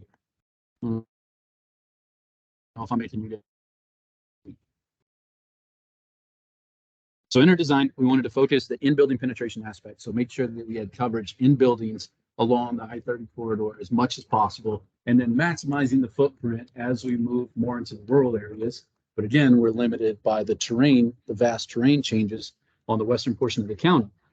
So we didn't want to say, okay, let's just add 20 more sites. That makes it cost prohibitive. It's just unrealistic. So how can we maximize the coverage footprint to where the first responder community and the constituents are as safe as possible with the communication capability, but not be fiscally irresponsible and provide an unrealistic deployment capability?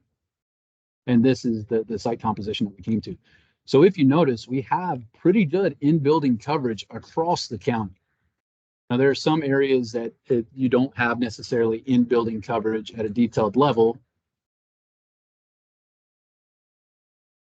And in those scenarios, we tried to maximize our design, our antenna parameters, et cetera, to where we're covering the roadways.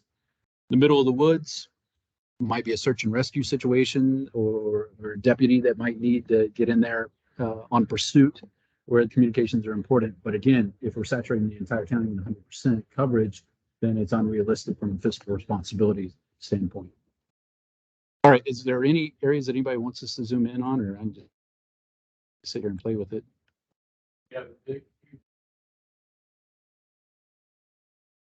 This right here?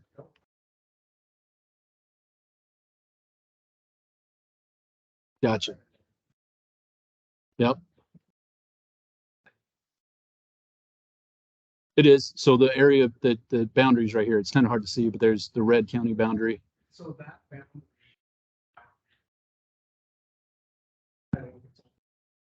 does, maybe it's a grant document, but if you scroll down, you scroll into the dispensary there, right where your first is. Keep scrolling. And just go out, please. You can see how that was what they said the fire district county was at that one, correct? so that's the fire district boundary that are in city. So, okay, our design characteristics and how we based it was based off of this jurisdictional boundary that was defined for us. As far as other areas of coverage that you might need to have coverage, one, we can look at other site configurations to provide coverage into that area, or two, we could look at, that's where the ISSI comes into place, because Washington County already has great coverage on the southern portion there. So that would be a great situation to where we set up an intergovernmental agreement with Washington County to where your users that specifically that need that area of coverage are able to roam between the two systems seamlessly. And in that ISSI configuration where that roaming, it's seamless roaming. You set the talk group on your radio, fire dispatch. It doesn't matter what system you're on, as long as it's connected via ISSI. You never have to change the channel. It's not like the old conditional days, you have to change channel every time you hit a landing, right? A lot of people probably still remember that. About today. People just left and you shouldn't be up to it. So it's going to be seamless from user perspective. That's probably a dumb question, but, No. on your cell towers, are they all at equal strength? No. So so if you got one here and one here, I don't know how to explain this. So this one put down like an 80%, or if you go to you, it's like an 80%, but when it gets to that other fellow, it could be like 70, 60%. Sure. And then is that why the other tower kicks in to bring him back up to like 80? Yeah, so Did that make sense? I understand. So the towers, it's a roaming calculation of how that user is moving from point A to point B and all the towers in between that provide coverage to them. So in P25, you use the channel. That call group is just digital identifier that is frequency agnostic. So which site is actually transmitting and uses that here because the radio has a table in the spectrum. That radio happens at the table, data is hidden, always checking all of the time. So as it moves from tower A to tower B, the signal says you have that signal tower B becomes stronger. There's an algorithm in the radio that says this is now a better site for me to attach to than previous. So the radio itself switches. No different from today. You drive, you can be on a singular phone call and have this syllable conversation all the way from here to you. Which is not completely true. It just does it for you. It does. So, well, I have a question. And so just to make clear, this is all based on portable radio from the hip. And so with that, we're also dealing with the 8.5 dB loss for on the hip. Do we have any idea for like the Scottish Fire District, ASA, service area, that extends to the west there, fire district? Do we have any idea what, if we remove that 8.8% loss, so in other words, if we're using that portable radio from the hip level, do you have any idea how much that would fill in? Well, so we kind of do. I can do two things. One, I think we have another map here where I can show mobile coverage and see how much of that fills in. I mean, a lot of this, you can tell by how sharp the changes are in color. The more dynamic the changes in color means more terrain related. So it's more shadowing effect. So it's not necessarily a power capability delivery or a loss factor. That's the biggest issue. The biggest issue is just line of sight, terrain availability. If you look in at the paint, for example, versus the blue, blue means inside of 12 dB. Pink means inside of a 6 dB. That's 6 dB difference between those two, which is almost equivalent of the factor. So if you change from taking it off of your holster, wherever you're wearing the radio, and you bring it up to your mouth and keep it up there, you gain that 3 foot, as well as you lose the body factor of loss. That's almost equivalent of that 6 dB change. So moving from blue to pink. So you can get a pretty good idea of what the difference would be if they're using it on the hip versus in hand, just by looking at the blue to pink. Again, this southern portion here of the county, this is terrain limited. I would imagine that if we looked at a terrain profile right here, what road is this? Okay. Yeah, here we go. What's said right here for a second? Come on, Google Earth. If anybody can read that, I'll read it on. I can read it from here. Dund Mountain Road. Ditsy Mountain. All right. Ditsy Mountain Road there. Is anybody familiar with that area? Yeah, so tell me, is there a bit of a terrain change from here? Top of the ridge. There we go. So you can see the variation, how quickly coverage drops from having great in-building penetration to having nothing in a very short distance. Typically, when you see that in a coverage perspective, it's going to be terrain limited. Again, line of sight radio. So how we would fix that, if it was imperative that we get coverage in this area, let's say Washington County says, we don't want to work with you, we don't like you guys that much. So no, you can't provide an SSI and leverage into our coverage. We would most likely look at a tower site here in this section along 26. That's way too far away. There's a site up on the DC Mountain FAA that would probably be ideal, but I don't even think Washington County has coverage in that area. Their nearest site is putting this fast. And the last site, in fact, they didn't have coverage either, but Dixie Mountain would be the closest location to be able to site, we would cover that area. So what we'd do is we'd actually create a search tree and would look at all available existing towers. Every tower is published with an ASR, or antenna structure registration, and that's published with the FCC. So we can actually pull from the FCC database to show us all towers that are in an area that are actually registered. And then we use those first. And if there is no towers that provide coverage, then we would look at greenfield builds or a physical geography that would make the most sense. And then we start going through that process to see if we can actually build a tower there. Yes, sir. Of the 14 proposed tower sites, creating 95% coverage. How many of those towers are outside of the Columbia County 911 district? And how do you then create a lease agreement with where those are sited? So that's taken off of the, I guess, customer CC 911 in developing that coverage area. And so how do we know that we will have that consistency throughout time? Was it a 30-year lease or? Sure.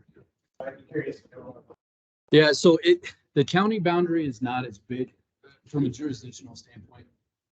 Getting lease agreements, it's not, the county necessarily, it doesn't really play a factor, right? It's more about who owns that location, whether it's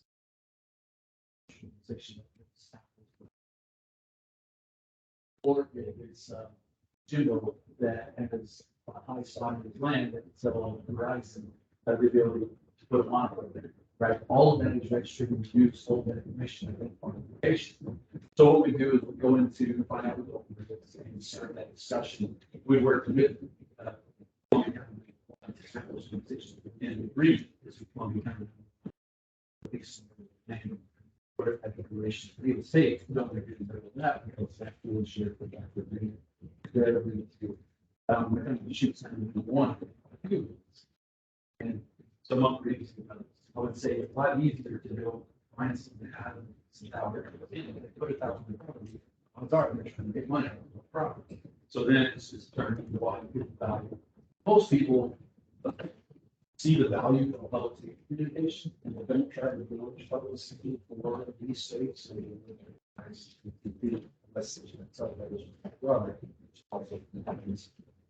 but that's how we would handle it. Greenfield bills are really good. Greenfield bill, you hear me say greenfield, that means that there is no tower location there. It's just the best physical geography location to have the country. Sometimes that makes more sense because if you have the right location, this is why engineering design is so important. System. If you have the right location, that might be 3 or 4 other sites that you have used to provide the same coverage as the city site. So let us know how much years of ownership. Let's say it's $1,000, $12,000 a year across 20 years. It's $240,000. $240,000 for building the site. You're paying $240,000 across 4 different sites. It's almost $1 million. Right, so $1 million for 4 sites, by the city coverage, so you could adopt the 200,000 to build it. Place station. So we factor all of that into our design criteria, we determine what margins something. If it is an infrastructure somewhere that provides even remotely close to the same coverage footprint as a greenfield, then we default to it. If there's not, and it gets in situations where it takes 3 or 4 additional sites, then we're interested. Did that answer your question about? Partially, my other question, portion of the question is how many of the current ones that are proposed are outside of our county district? I believe there's 2 outside of the counties right now that are proposed. One being Columbia Heights up north.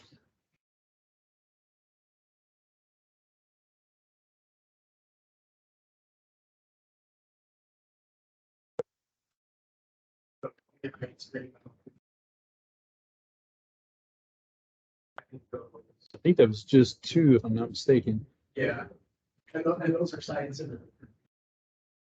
people live outside. One's in Washington. 2 other in Washington. Yes. Not Washington. Correct. Is that more infrastructure? Or you, I guess you're saying that we would be leasing the current infrastructure of land over because they are.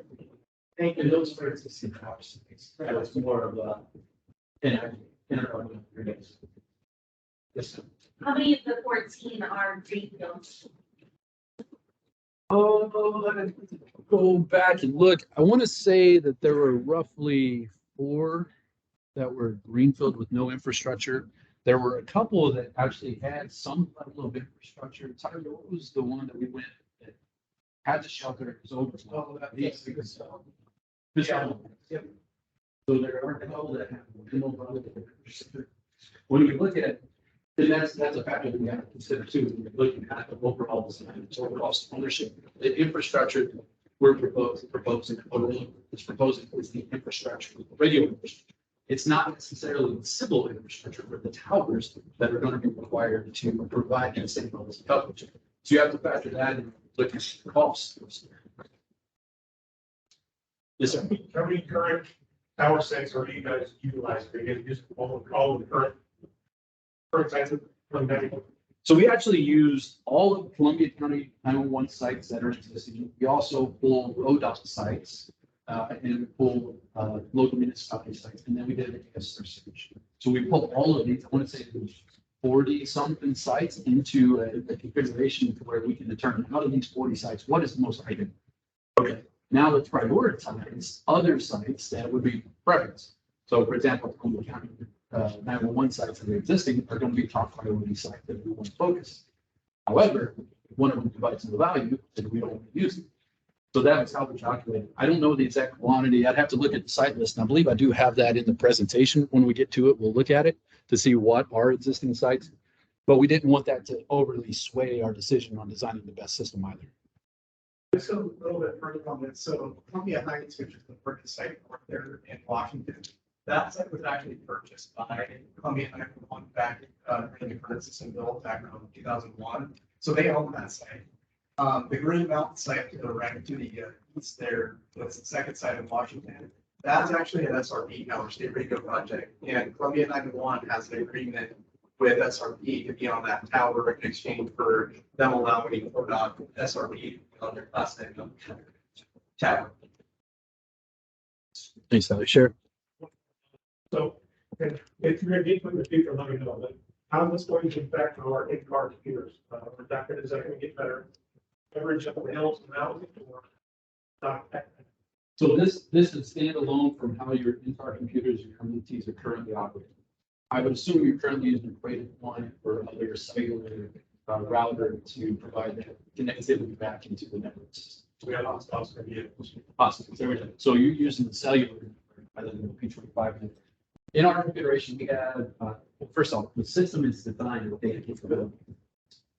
So you'll have, I believe there's question teams to check that for me. You have the data capabilities built into P25.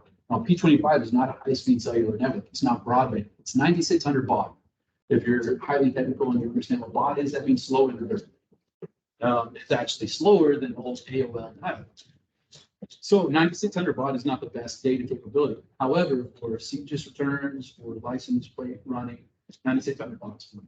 You have to wait 25, 30 seconds for a license plate search to come back. That's not a huge ordeal, as long as you're able to get that communication identifier, for example, your traffic stop. If there's an active warrant when you're about to walk up to a window, these are important things to know. That's what defines how hot a situation gets, how quickly. So our mobile radios actually have data capabilities built into them to where you can plug directly out of your MDT into that radio, and then that radio will communicate back across the infrastructure, the P25 infrastructure, to where it can have that signaling capability. And then we would just sign your gas systems or NCIS or whatever other server systems into the network where it can communicate across that P25 network. Again, not the primary communication, there would be a secondary communication because it's slow. It's designed.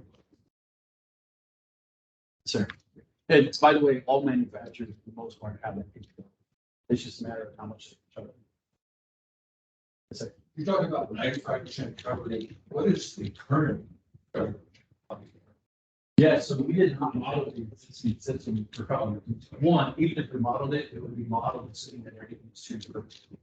The existing system has been in place for a long time. I mean, one of the tuning restricted. I would purpose to some users that operate the system like the reference on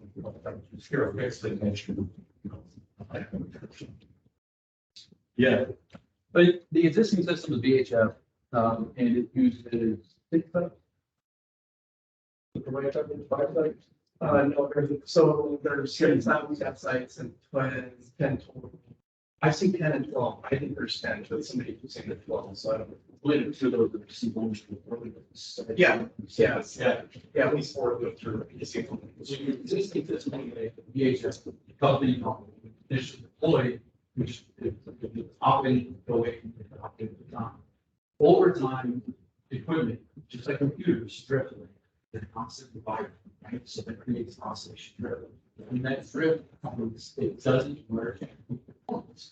So that's, if you know, issue two, is since the initial deployment, something there's been a lot of noise, like additional signals that come online, increasing the noise source. Now this is a very troublesome that. And then three, there's just a lot of technology that's developed over the last 2 years that provide much more improved cybersecurity ability than the same position. So I don't know what it's but any other questions? Do you reconfigure your frequencies as needed? If you just highlighted that it consistently kind of. Yes. So that's part of the tuning process. Yeah. In a good deployed system, it's like my car, right? You can go buy a brand new Range Rover, or you can go buy a new Kia Soul. How long that car lasts is based on how well you take care of it, right? So if you get regular oil changes, preventative maintenance, new tires, tire rotation, then that car will last you for a long time. If you never change the oil in your car, I don't care if it's a Range Rover, I don't care if it's a Kia Soul, it's not going to last that long. It's going to property. Right? That's just part of its nature of taking care of something. So in our system of controls, the maintenance aspect is critical. So preventative maintenance inspection, where you go out and you actually measure. So when we deploy the system, we baseline the system. So here are all of the parameters that are very important to use as a base every quarter, or every 6 months, or every year, depending on how your numbers are defined and the specific piece of equipment you go out to tell. You take another. And then there's variance. Now there's acceptable variance, which is normal, or there's unacceptable. If there's unacceptable variance, so now troubleshooting is figured along. One, let's make sure it's part of the warranty out. And then two, this fix it, the increase figuration. So to answer your question, you have to constantly be touching the system, whether it's a local system, whether it's a E.A. Johnson system, whether it's a system, we have to make it. That's why the 20-year TCO and the 20 years of membership is so important, because that number includes somebody. Any other questions? Yes, sir. Councilman indicated that we have 10 towers, VHF towers currently, and that your proposal is to increase that number by 14 for UHF. I'm concerned that UHF, because of its own limitations, is not going to be enough. Well, I agree on UHF.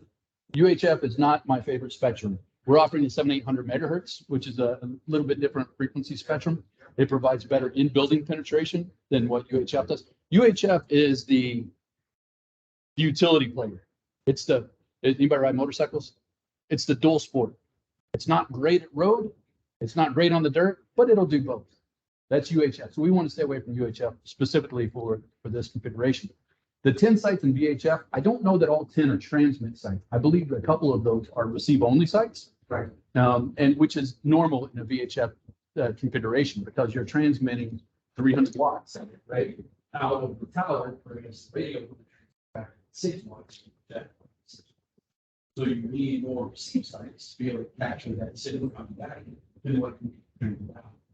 In our 7,800 megahertz configuration, it's a little bit more balanced. We use those towers of amplifiers. Those towers of amplifiers sit on the top of the tower and actually increase that receive signal slightly. So it's the equivalent would be now every of those 10 sites, every site will transmit and receive in a balanced format, which just drives more efficiency to the coverage footprint. Does that make sense? Yes. So, well, you might be getting to it, but it will Tait contractually guarantee their coverage that they're representing. Yes. Everything that we've done has been designed specifically in the TS1.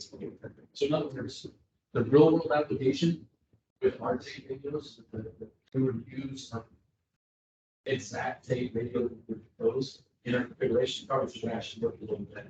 But because we designed some standards where you have a frequent choice of line, they're going to manufacture they want, but they'd be one of the areas Kenwoods. That's why we go to a lower standard level to be able to guarantee that coverage. Comment on it. We did the system in just outside of Chicago, and we talked about the noise floors earlier.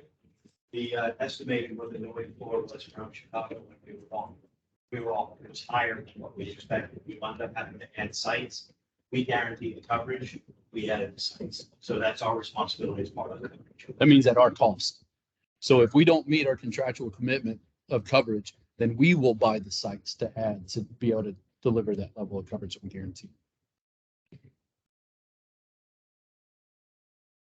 Any other questions on coverage? Oops. Good. Here we go. Yes, sir.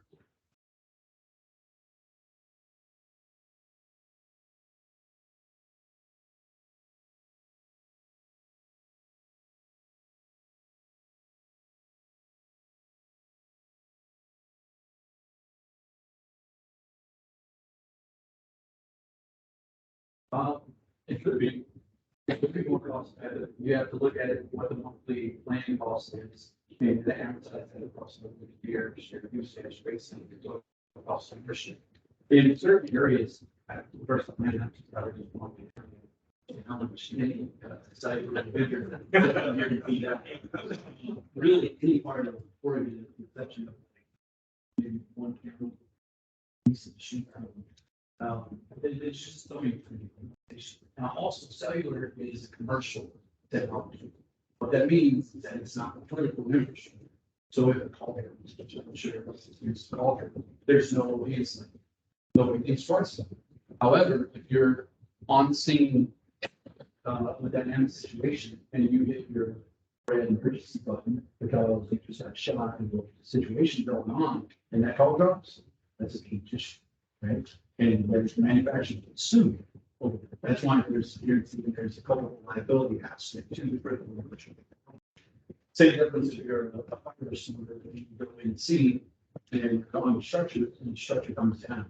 It's a lot of what you call waiting for everyone to get out and they don't hear it because it's taller. And then the building starts to do 15 people inside. That's the difference between commercial infrastructure and critical infrastructure. We need to get out of it, that commercial infrastructure typically goes down, right? Any storm, there's any type of major crisis, you typically lose because of fall volume and stuff like that, radio system. And there's been a number of examples, especially in utility type infrastructure, utilities, the restoration process is all done with the radio, right? Being what people. So for a utility, it's critical that radio systems stay active when every other system is failed. So look at any hurricanes, whether it's Florida, Sandy, New York, any of those took out all of their commercial infrastructure, but all of their radio systems stay alive because they're independent systems, they're powered separately, they're not part of that generation. Where you don't have that same support on a major type industry. There's also a quality of service aspect too, and you probably notice this. You go to a football game, or just go to the Timberwolves game, and you're in that stadium, and there's a whole bunch of users in there. Well, that system, or that eNode B is what it's called. That's the call processing control functionality of the cellular network. It's overwhelmed, so it doesn't prioritize the traffic that comes in. So let's say there's a natural disaster or an event that occurs. What happens? First responders, what direction do you go? Major event, you go toward the event way. You flood into this area. Now you bring a whole bunch of users into one area. And it's overwhelming capabilities of that cycle. It's not the same. It's typical area use. But now we'll be overwhelmed with accumulating issues. You're not all through because that was here. Channel. That's another aspect of commercial. There are other technologies first, for example, which is but it's AT&T network that's designed to provide quality of service. So we're trying to work to versus numbers. First, it's definitely an option. However, the AT&T network should be challenge. We just lose it, but I don't like it. Yeah. And again, I'm not getting on my soapbox about band 14 with FirstNet. It's right now still an AT&T until we have supported new frequency. So it does provide capabilities. Does that answer the question? Any other questions related to coverage? It was easier than I was expecting. Now let me see if I can get back into the presentation. I promise there's not much left. Okay, we talked about that. We've seen that. Well, here's your sites, Sheriff. And by the way, if anybody wants a copy of the presentation, if you could leave me your email address, we do have a couple thumb drives floating around that have the presentation on it. But if you leave me your email address, I can make sure that I can send you the presentation. So it'll have all of this information in. Yes, sir.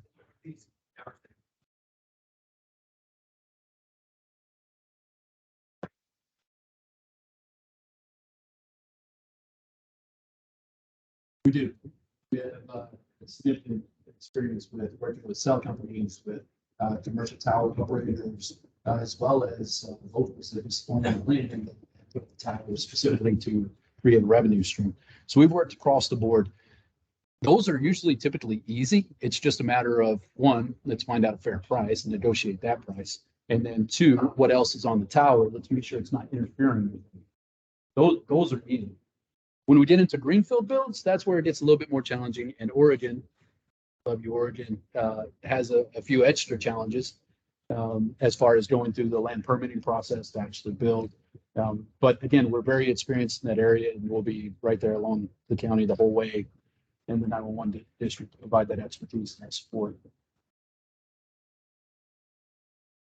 But yeah, people like Verizon or AT&T are typically really easy.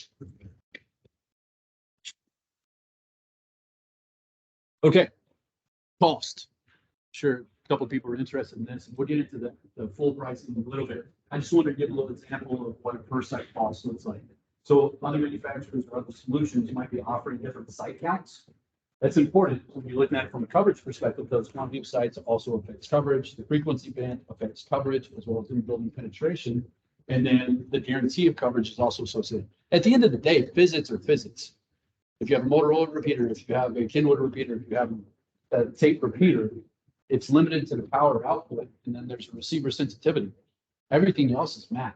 It's physics. So it's not one manufacturer is able to magically create more signal than another. It's virtually the same. It's just based on receiver sensitivity and power output. But our simulcast sites on a per site basis is $358,000. That includes the equipment for the site as well as the actual labor to do the install for them. Multicast site is just a hair less. The reason that it's a hair less is that multicast sites have less repeaters on them than what are simulcast. There's also slightly different equipment configuration. It's some kind of blocking. Slightly different equipment configuration between multicast and simulcast, just because of the technology that it uses. But if you have other presentations that are occurring and they say a price, this is how you can extrapolate an apples to apples comparison on the offering from a cost perspective as you break it down on a per site basis. Okay. All right, so we provided three different solutions for microwave. Microwave backhaul is what connects all of the sites. You'll notice that there are 15 hops or 15 connections within the system. Ray, you were supposed to be here. I'm sorry. I started talking. So while it is a 14 site system, there, again, we talked about the terrain and how vast it is and how the terrain changes so much. So we had to add one repeater connection, one repeater site for the microwave connectivity in order to provide the full connectivity to the system. Just because LMR, mobile radio, low frequency carries further than line of sight microwave, which is a much higher frequency spectrum. So you can see it's a ring topology. It doesn't look like a ring, it's very sharp points. But every single site has two paths, one east, one west, one north, one south. That doesn't matter the location, but the fact that it has two paths is really important. If you have what's called a spur, or only one path, let's say this doesn't exist, you only have one path. If you lose that path, or if you lose that site that connects that path, well, that site's not providing any network coverage. So you lose that wide area coverage capability out of that site. So we designed the system specifically to use a ring topology, or where every site has two paths out. That way you don't get into that situation. If you lose a site or if you lose a link, the traffic just routes the other direction. It's called loop protection. So it just adds to the resiliency and redundancy of the network. And we've got two different configuration options. One is an all indoor and the other one is a split configuration. All indoor just means that all of your equipment sits inside the shelter, and then you've got a waveguide or this really big, like that big around, expensive hollow tube that runs up to an antenna, and then that's how it communicates. There's benefits, pros and cons. One, you've got all the electronics inside. If you need to work on it, you don't have to climb the tower to work on an outdoor unit. However, you're hanging something that weighs 5,000 pounds on a tower. And if the tower, that could be the difference between spending $50,000 to reinforce the tower to support it or not. Split configuration just runs a coaxial cable from the indoor radio unit to the outdoor. Yes, ma'am. We've got different partners that we use to do towers. There's different ways to go about the towers. One, we could work directly with Columbia County 911 to release an RFP and their request for proposal, listing the specification for the towers themselves that show up inside, and then letting multiple responders respond, which is a great idea. That's what I did to shoot sound, and we actually handled that locally. For a couple of put it up there. Or you can hire a manufacturer to take care of it for you. For example, we do it all the time. What we would do is leverage one of our nationwide subcontractors. Deep South Communications, for example, is a tower manufacturer that travels across the country. They're actually in Oregon right now on some cellular builds. I talked to them already about some of the tower sites here to get an idea of what the scope and cost would be. But we'd use a partner like that to come in and build the site. It just depends on if the 911 district wants to take over the responsibility to do that, or if they want to push it all on the vendor to have one throat to choke. Sure. Oh, here's just some cost configurations for the microwave solution. So an Aviat, which is the manufacturer of all indoor communications microwave, is $200,000 per hop, which puts the total system at roughly $3 million for the Aviat microwave. The Aviat split configuration, which and that removes that waveguide, it's a little bit cheaper, 158,000 a hop. And Ceragon, who's another manufacturer microwave radios, their split configuration is $105,000 a hop. So that would put that at roughly 1.5 million for that 15 hops. Any questions on that? Sorry? I did not. Okay. Hold on.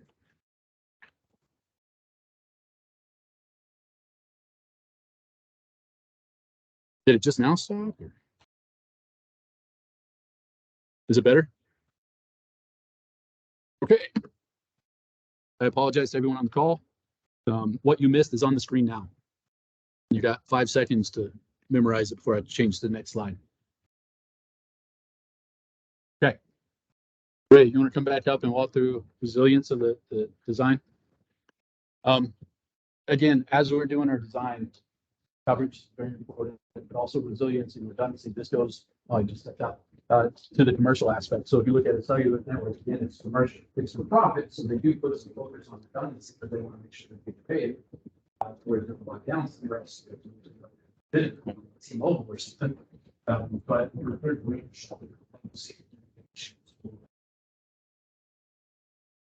operators, etc. We want to make sure that there's redundancy property lines so that again, one storm, one lightning strike, something like that doesn't create a single point failure that take the system off. But that one second of call might be most important second of an entire year. Yeah, at Tait, we take redundancy very seriously. We want to deploy a system that can endure multiple failures before the users even know anything's going on with the system. So we offer for all of our servers, we offer full redundancy. So we have 2 servers instead of one. One fails, the other one kicks right on and takes right over. Same thing with our base stations. They can take over for each other in the event that one fails. The bottom line is the user doesn't notice. So whenever there's a failure, it's not except for management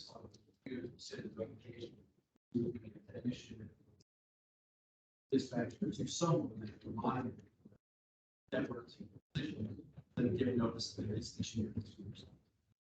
Yeah. So if the primary controller for the whole system goes down, we have a backup one that becomes the master and controls the whole system. In the event that both of those go down, so in the rare event that two servers go down that control the entire system, your system goes into what we call site trunking. So the system still stays up. Your dispatchers still have communications with the system. The only difference is now the system operates with a minor degree of control, whereas before it would control exactly who was on the system. It becomes more of an open system, but it's still operational. Dispatchers still have full functionality. It just doesn't have that extra level of control that the servers were providing. Like I said, multiple failures and the system is still up and operating. Users in the field can still talk.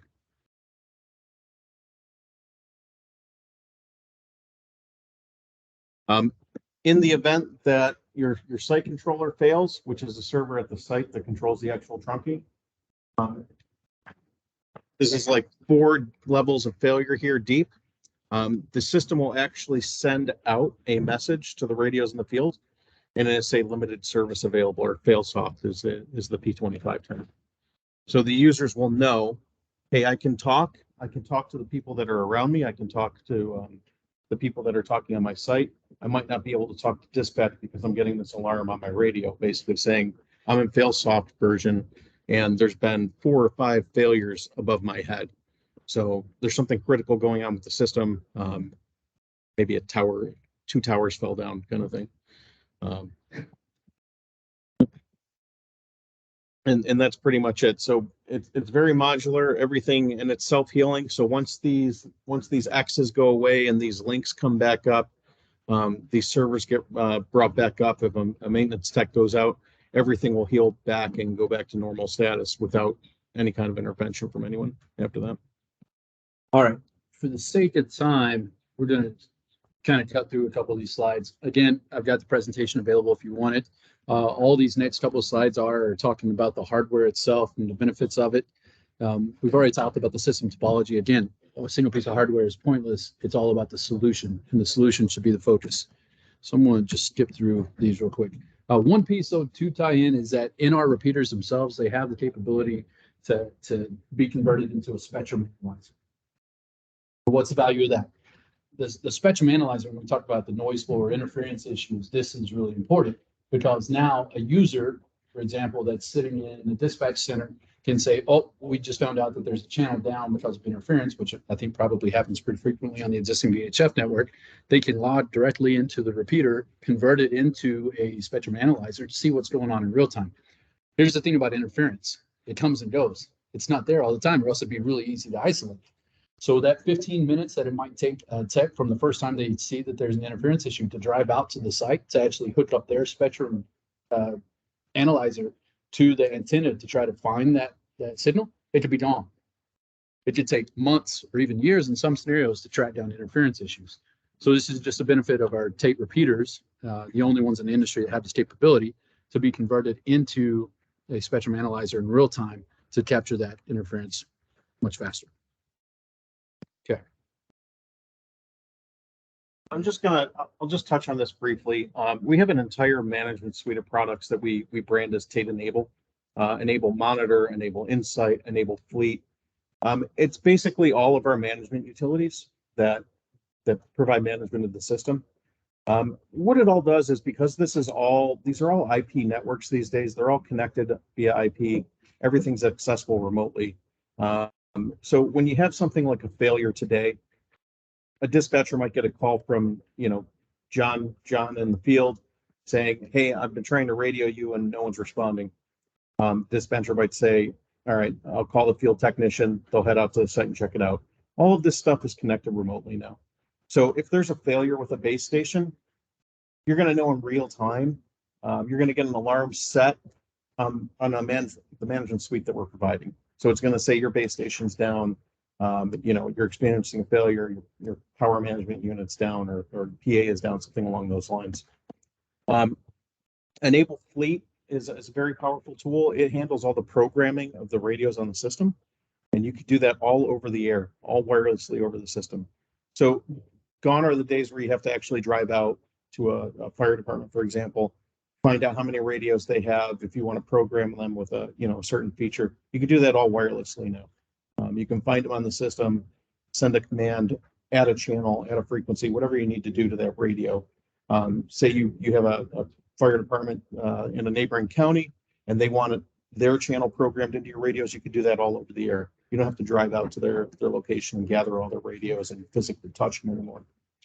On that, real quick, we've talked about open standards and are focused to the standards this entire time. It's no different in this situation. We still support what's called P25 Tier 2 data services to where you can do that OTAP or over-the-air programming, not only with our Tait radios, but also with Motorola radios, for example.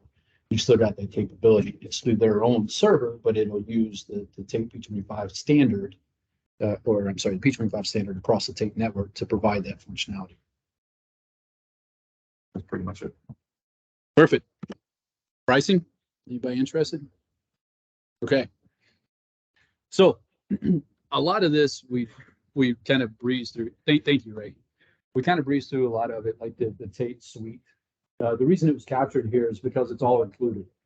The package that we put together is a fully inclusive package. The idea is that this will give you a real actual idea of how much a system would cost. Not, hey, here's a base system, but if you want that radio to actually work when you push the button, here's this license that you have to have. There's no, it's fully transparent. And I'm happy to provide this to anyone as well. So 14 site configuration with a 6-site simulcast zone, 8 multicast sites with an entire 10% spares equipment. So we have an entire spare package. We didn't talk about it, but it covers all of the components so that if there are any failures, we can have immediate swap out instead of having to pull it out, ship it back, etc. So 10% of everything that we have is or greater is captured there. The project works and services. The project works and services that includes everything from installation to project management to procurement to training, etc. Actually, training is a separate line. But the project works, that's the entire labor for the entire system. So everything. Training, that includes training for both technical users and the actual users of the system. So maintenance training as well as operational training. Spectrum management. This is an important piece too, because Ray was talking about how hard it is sometimes to get spectrum. We use a firm called Easy Spectrum. All they do is acquire spectrum. That's it. That's their entire corporate focus. So we leverage them to where we can guarantee acquisition of spectrum. Then that also means clean spectrum. So spectrum that's not tainted in the area by interference, etc.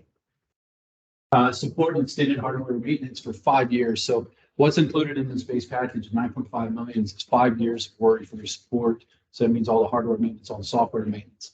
We can extend that all the way up to 20 years. And the 20 years is important to factor into a total cost of ownership. We didn't because the industry standard is 5 years, but I'll talk to a 20-year package. Now we've got apples to apples comparison with, for example, the federal report that came out. Anytime you go over 10 years of maintenance, there's what's called a hardware refresh. And if you are talking to any other manufacturers and you're talking about the total cost of ownership, make sure that you're capturing that hardware refresh and it's not a separate line item. Why that's important is because servers don't last for 20 years. Routers don't last for 20 years. Technology moves at too fast of a rate. Look at your computers. Once you hit a 10-year mark in a computer, you start having slowing issues, you have other issues. That's why it's important for this function. Everything's for example, to be exchanged roughly every 10 years if it's guaranteed by the manufacturer. So in a hardware refresh, that replaces everything with the exception of the repeaters and the passive equipment. Repeaters are purpose-built, they're designed actually for 25 to 30-year lifespan versus the server, which actually commercially is less than 5 years, is what the designation is for. So we included the 5 years there at 2.094, so 9.587. The total cost of ownership for 20 years, which would be adding an additional 15 years, which would include a hardware refresh, so replacement of all the infrastructure with the exception of antennas, feed lines, and repeaters themselves in the RF subsystem, would be $18 million for 20 years. So an entire system, worry-free, with warranty and maintenance for 20 years would be $18 million. Yes, sir. The column that communicates discount. Why are you proposing a discount? Is it that we're meeting a threshold of services that would maintain this contract, or just curious to know? Sure. No, so this pricing is based on a commercially available contract. We'll say NASFO. To be heard, NASFO or HGAC, these are nationwide competitively bid procurements that all manufacturers, or any that are on it, participate in, and it's a negotiated price, and then it's awarded by whoever the contract holder is. So this is NASFO listing A. Yes, sir. So any of the pricing that you see, which is over here, includes the NASFO discount. Now, once we get to subscribers, which are the user radios, that's where it becomes more subjective on discount. So that's where, let's say you're buying 50 portable radios versus 500 portable radios. That's where this is very. There is a standard 27% discount with Tait subscriber devices listed in NASFO, so that's your baseline. However, NASFO allows manufacturers to offer additional discounts based on volume. That's where the volume comes into play when you start looking at subscriber device pricing. Yes, sir.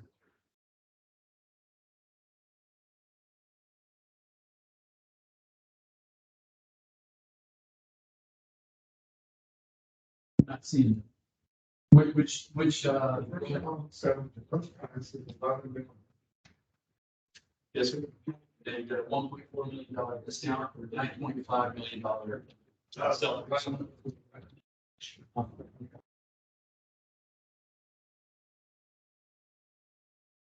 So what is the lead time? So let's say January 1st, where do I go? How long is it? Yeah, so let's walk through, that's a loaded question, and I'll explain why. There's multiple aspects to deployment timeline. One is it. Sure, we talk about critical design and methodology.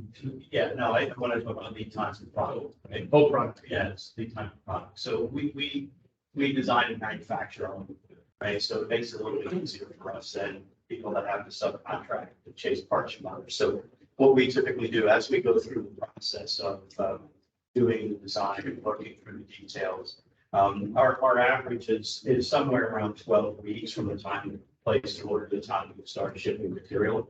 And we try to manage that based on, our gut instinct. A lot of times we stock, we'll build. I will personally purchase equipment, have it sitting someplace on the shelf. So if we think that you're going to buy X number of subscribers, we may, what we do call a lead in, we'll start manufacturing early, right? So my goal isn't to have you sitting waiting for 20 weeks.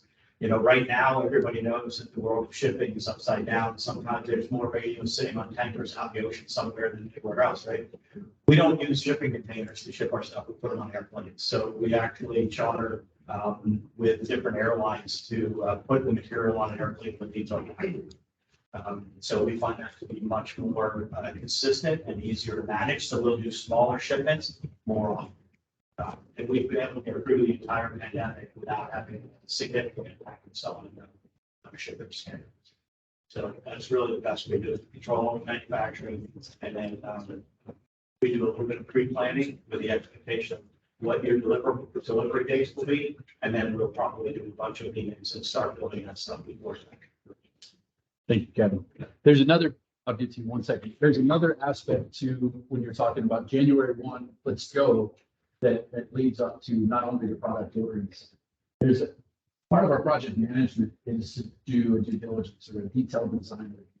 There's multiple quality gates that occur throughout the implementation that make sure that one, meeting expectations, but we're also managing expectations. So the initial roughly 2-month period, let's say January 1, we can say, hey, we need to go, let's do this exactly as you're proposing today. What we would do is we'd go conduct site surveys, we'd go detailed information, we would know down to an inch of how much line is required. And then we would build basically an as-built package. That package would then be presented to all of the key stakeholders. Those key stakeholders are like, oh, I didn't realize this, so let's change that. Or, yep, that's perfect. Or I didn't realize this functionality was available, let's change it to this. That's why we have the design goals to make sure that we're managing and meeting expectations at every stage. So we won't procure equipment, except for stuff that is long lead items, like antennas or something like that, that won't change based on the final design. We'll go ahead and order those ahead of risk order ahead of time. And as we progress into that. So there's multiple aspects to when will the system be useful. if we start tomorrow, but we've got all the gates in place. Some conditions. So there's also, there's a very detailed schedule that gets put together. You get assigned a dedicated project manager. That project manager then manages that schedule. That schedule includes everything from a kickoff meeting all the way through the implementation of every site, the equipment, when it needs to be on site, whether it's antennas, cabling. They manage the entire project. And there's engineers that actually participate as we go through the process to make sure that everything we said we were going to do is getting done. Anything that needs to be reconsidered, reevaluated, gets assessed. So it's a very detailed process, but we will provide that schedule at a kickoff meeting and collaborate on those dates. And that sets when things are going to start to get ordered, because we have to do the detailed time, we have to nail down the specifics, then we'll plan when that schedule starts. And a lot of times we'll start hedging our bets, because there are things like Cisco routers. Right now, a Cisco router for a network, they're out. Some of them, I think the last I heard, was probably out 48 weeks, over a year in many cases, to get Cisco equipment. So if you know those things are taking a long time, those are the things we're going to work on to make sure that we got it. Stop. Did that answer the question? Yeah. Hold on, make the other person come back to me. Yes, ma'am. Where's your equipment coming from China? No, Where's it come from? New Zealand is And also, I'm gonna ask you on your towers, is that a union outfit or is it a non-union? comes out. That's not good. Well, we can work with you, the city, we can work with anyone. In Oregon, Washington, specifically the Pacific Northwest, there's a lot of requirements for wage, et cetera. It comes down to procurement policy in the local areas. So another experience is that there's a specific quantity, maybe with on working with the swing on the business that has to be that building project, then we will work with locals. A lot of the border ones that go to get this so-called enough, so we don't have a bit more. The idea is we want to get as much revenue to the county as possible anywhere we can. Sure. Chief had a question from my. So, we saw the price point like that, so over the 15 to 20 years, is the difference between taking what do you get? Over Over 15 to 20 years, what you up with that, or go 10 or whatever it is? Yeah, that's a subjective, that's the, what's better. At the end of the day, P25 technology is the same. Physics or physics. So what any manufacturer you go with is going to be better than you have today, just by default. So it comes down to one, who do you want to switch from the relationship? And I'd like to be at Tait for a couple of reasons. One, we don't necessarily need to talk about your shareholders. A lot of our decisions are based on longevity of the corporate name. So we make a lot of decisions based on reference accounts rather than on, let's say, average profit. That, in my opinion, makes us a better profit. Somebody with a lot of passive report earnings. Other aspects is we are still small when you look at the comparison of land located in market share. That means that every single account that we have clients in, every partner that we have, has to be referenceable. They have to say positive things about us in order for us to grow. We can't go pull a Rolodex and say, well, these 75% of customers aren't happy, so we're only going to use this 25% of the market for future opportunity. We don't have to much more than one.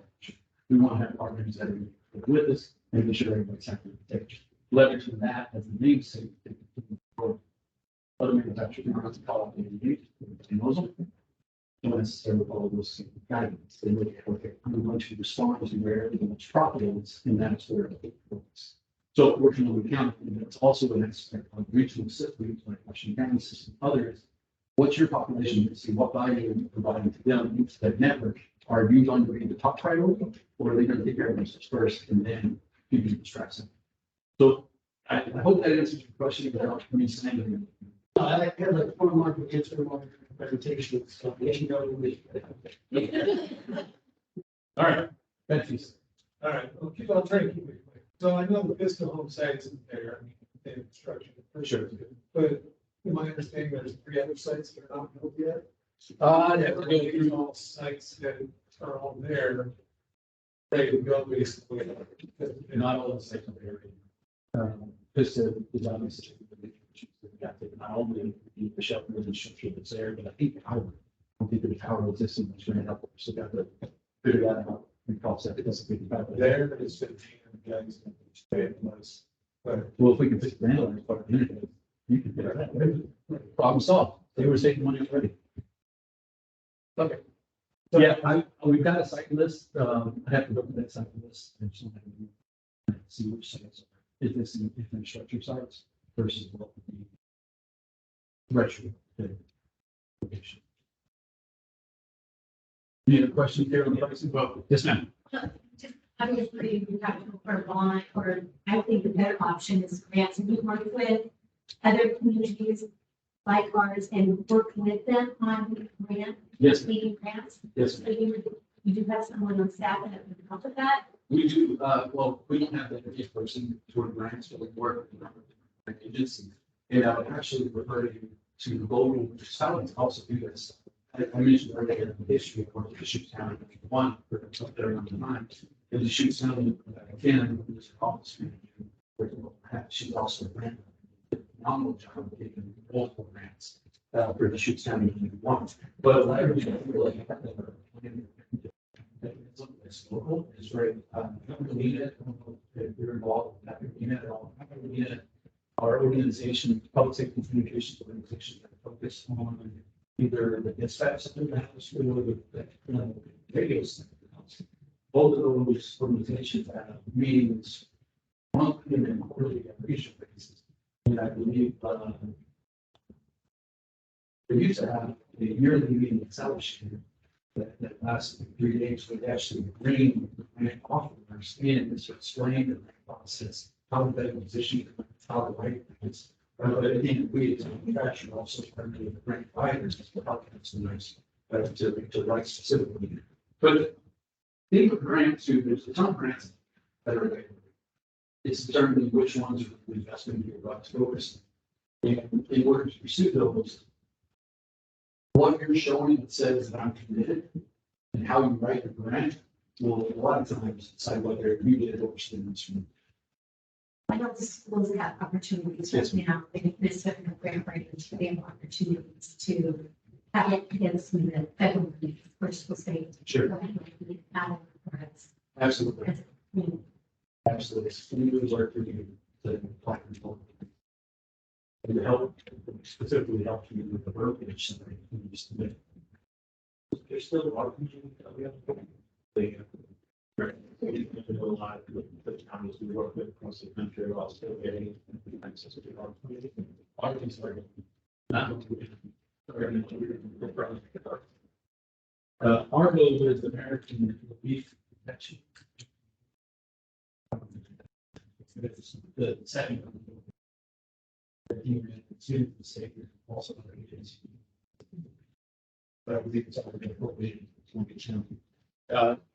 Bonding is probably the best mechanism from a capital purchase perspective. And even going out to bond, you can still get grants.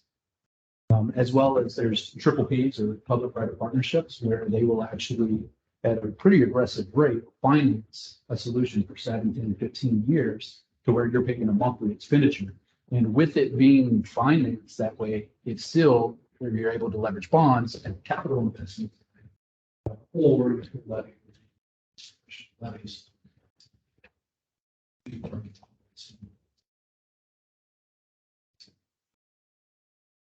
Hopefully, the longevity of the project in the way of training personnel, we have a whole bunch of agencies that are now working together, or is it a high confidence staffing within one?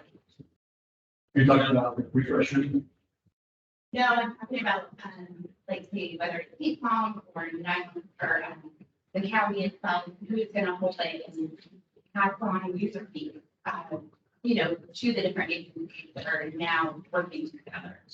Well, our system of use fees, that would be more of a decision on when we have one that they want to open it up, say, let me have one says we're gonna buy this thing. Right, so what are you saying together? Are they actually now having to pay? Are we having to staff somebody? Or are they relying on just the agency to pick that up and know how to do it? Oh, I see what you're saying. So training new users coming on, new agency. So collaboratively, all of our, say, the PD is in the fire and county, TCOM traditionally put them together. So who's bringing them together and going to maintain them? Gotcha. Okay, now I understand the question. This is more of a process, operational question. We have a lot of experience building a system. So we have a lot of lessons learned to the county. Ultimately, it's up to the county for specific operation. And how we take stuff, whether it's police, mutual agents, etc. In our services we provide, one of those is the fleet map section. That fleet map is basically saying who out of these thousand vehicles could it possibly be? Basically, the person who talked to this person, this person, this situation, and then you use that in the talk groups. Those talk groups then get organized in fashion that there is efficient within your capacity of everybody on top of one cell phone. They're able to be groups efficiently, and then also define mutilations, fires can be a situation all the way down to X amount of degree, right? So let's say what we kind of what happens if there's 5 major MPAs that go on and check all at one time. Then you have operational jams. Now, you might say that happens once every 30 years. But we will provide that still to the county to get this decision and coach you in that decision. All of that would occur along with the system actually. And then users will be trying to based on that configuration, those different operations at the company. Did that answer your question?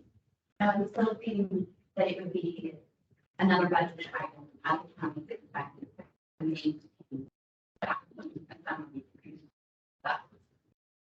So that's not necessarily a system that's operation practice. Typically, it's system administered by the functionality. Whether it be using the system administrator, once you use like for that local service, right here, the portal area, communication, the best thing, provide functionality to the users.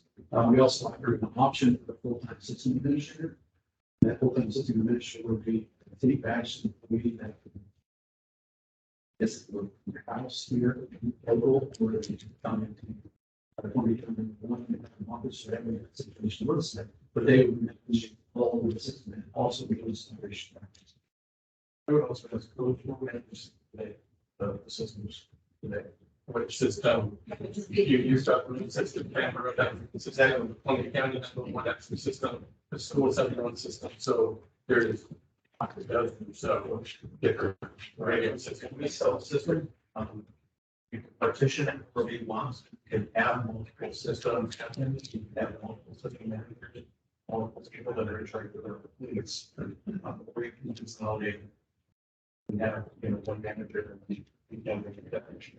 That it's really freedom is up to you on how you want it, and we can provide you it, like examples of how their customers done it, we can provide that service.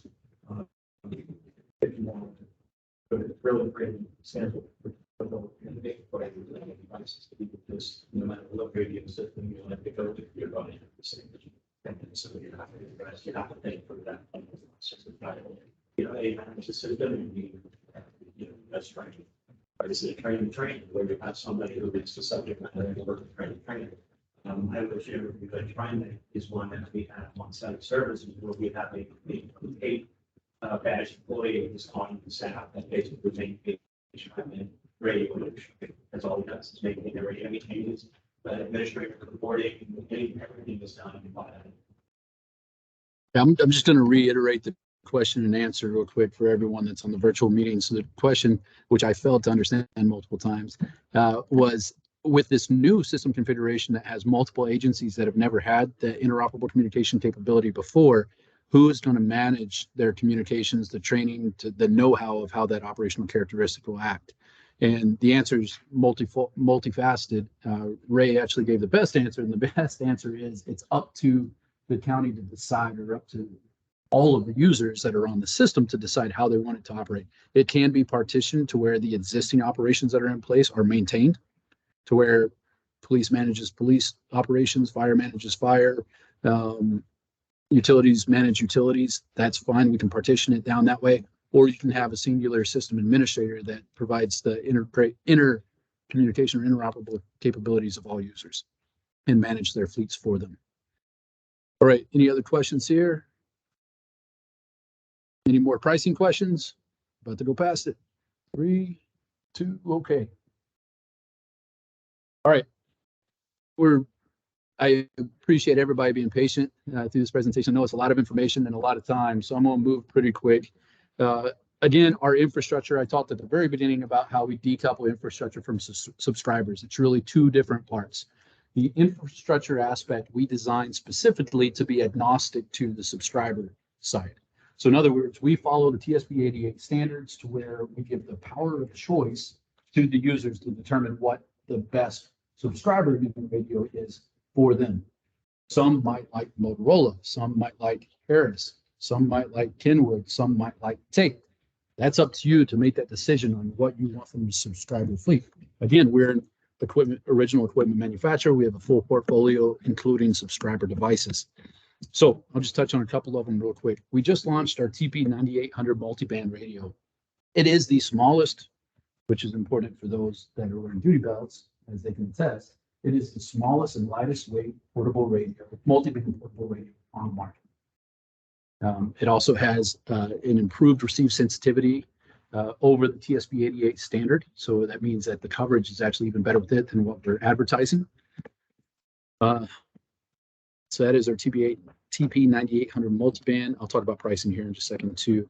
But we have a full portfolio. Specifically within the P25 portfolio, we have the TP9400, TP9600, and TP9800. Again, the colors don't matter. We can make them whatever colors you want. We have entire colors out to choose from if you want colored radios. I've got some pricing identified here for the, this doesn't work, for the radios. So the list, or I'm sorry, the NASPO pricing for a TP9400 is $3,700. It's a single band radio. That includes the battery, that includes the radio, that includes the antenna, that includes the speaker microphone, and it includes 3-year warranty. So that is the pricing. And all the licensing. Sorry. Licensing equates to roughly 70% of the cost of a radio based on how it's configured. Why that's important to look at apples to apples comparison of other manufactured devices to capture cost is you have to have the same software configuration in those radios to actually get an accurate depiction of what the cost is from an apples to apples comparison. So this pricing includes P25 phase 1 operation, P25 phase 2 operation, AES multi-key encryption. So those are your most expensive software pieces. These NASPO prices. This is NASPO price. Yes, sir. So again, based on volume, that's where we get into the discussion of additional discount. So TP9600, 3750, not too big of a difference there. Our TP9800 can be bought as a single band or a dual band or a tri-band radio. Our single band is 4,233, and then the dual band or multi-band configuration is 4,798. Again, that's not just the radio, that's radio with all the software configuration as well as a speaker mic and battery. It also includes over-the-air programming, which is another software configuration, as well as over-the-air rating, which is another software configuration. So when you look at an apples-to-apples comparison, the software is the important aspect to look at to make sure that every vendor is providing the same to calculate costs. Okay. The reason I showed the TP94, 96, and 9800 radio is because they all use the same accessories. So when you look at a fleet, an 800, potentially 800 user fleet, the consistency of accessories is pretty important for a couple of reasons. One is volume buying power with accessories. 2 is standardization to where training aspects. And then 3 is replacement capability. So if you have all of the same accessories, for example, then you can replace the singular speaker mic if somebody else has a lost one. It doesn't matter whether they have a TP9400, 9600, 9800, they all use the same accessories. Same with chargers, which is also a very important aspect. Okay, the mobile, I keep on clicking on this, Tyler. The mobile, this is our TM98 here. There we go. So single band configuration for TM9800, which is the single band or the multi-band, looks the same form factor. So $4,130 for the single band, $4,480 for the dual band. So why dual band? We're proposing a 7,800 megahertz system. The neighboring counties are 7,800 megahertz. So why dual band? Well, because there are other systems. Plus fire historically, and anybody fired here, please correct me. A lot of them use VHF or simplex on-scene situations, fire. And that's pretty much a standard across really most of the western states, California, Oregon, Washington. So that multi-band configuration would provide benefit there for simplex operation. Now, we talked about the coverage characteristics of VHF 7800 in the county. 7800, in my opinion, is the best bang for the buck because of the challenges with the terrain. However, in simplex operation, VHF, simplex means radio to radio, where it's not in the tower, it's bypassing the tower. So it's just line of sight between two users or multiple users. That simplex operation, VHF provides more coverage characteristics than 7800. So that's where the multi-band configurations, typically for fire users, would provide value for on-scene response. But from a dispatch perspective, the 7800 megahertz would provide better coverage. Any questions? Yes, ma'am.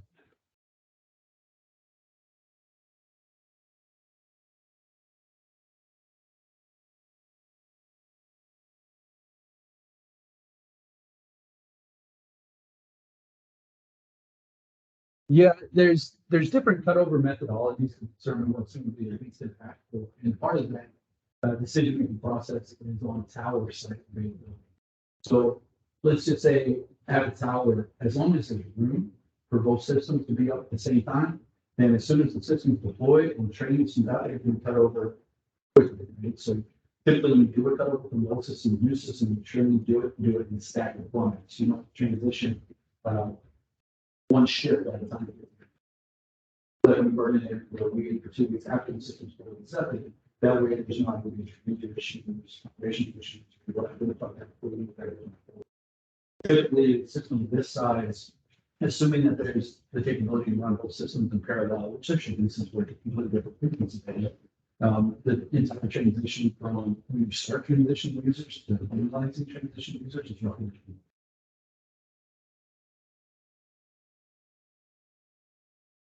But again, it's part of the cutover methodology. That would be a mutually discussed and agreed upon configuration between all of the users of the system as well as the manufacturer providing the cutover support. On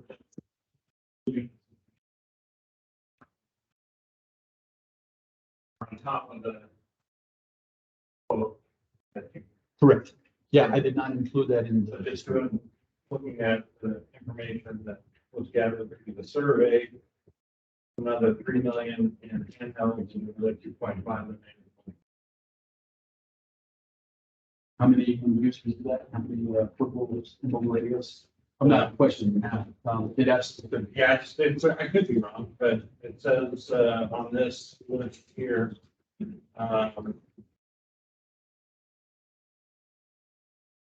Let's see. 474 plus 362. So I did single band and dual band. So that's 800 radios there. And that's 350 for single band mobiles and 215 for dual band. About That's 5 million more dollars for the subscriber. Okay. You know your math is Just want to make it clear. sure. Correct. Yep, the subscriber devices are separate. And will be with any manufacturer unless they bundle it all together. And again, NASPO or commercially available contracts give us the ability to offer additional discount. If, for example, all of those radios were going to be purchased from Tait and they're getting Yeah, that's right. I'm saying that. Right. It could be different. It could be. Nope. Yep. You're absolutely right. So the pricing that I showed earlier is infrastructure pricing. The subscriber devices decoupled from that is a separate expense. But you can extrapolate roughly from a budget perspective based on the numbers that I provided. Okay. Digital convergence. I can breeze through this real quick. The digital convergence, what that means is basically technologies are changing and there's multiple technologies. We talked about cellular technology, commercially cellular technology, and the interoperable communications there. Well, the capabilities of having a cellular function, using that cellular backhaul to talk across P25 radio network is here today. We leverage a company that does nothing but it's called ePTT or electronic PTT, cellular PTT functionality on an app on your phone that can talk over the radio system in a secure manner. ESChat is a partner that provides that functionality. It makes a lot of sense to where you don't have to buy extra radios at $4,000 a pop. It's, for example, admin users that might not necessarily need that mission critical radio and have a cell phone with them at all times. All they have to do is press the app on their cell phone, and then they're able to communicate both directions across the radio system. So for a block of 150 users, which again is just an app that you download on your phone, and then there's an on-premise server that manages all of the security aspects of allowing that commercial network access into the critical infrastructure P25 network, is roughly $160,000. And that's for nope, that's a one-time fee. I don't believe ESChat charges any annual fees. Correct me if I'm wrong, Ray. ESChat charge any monthly or annual fees?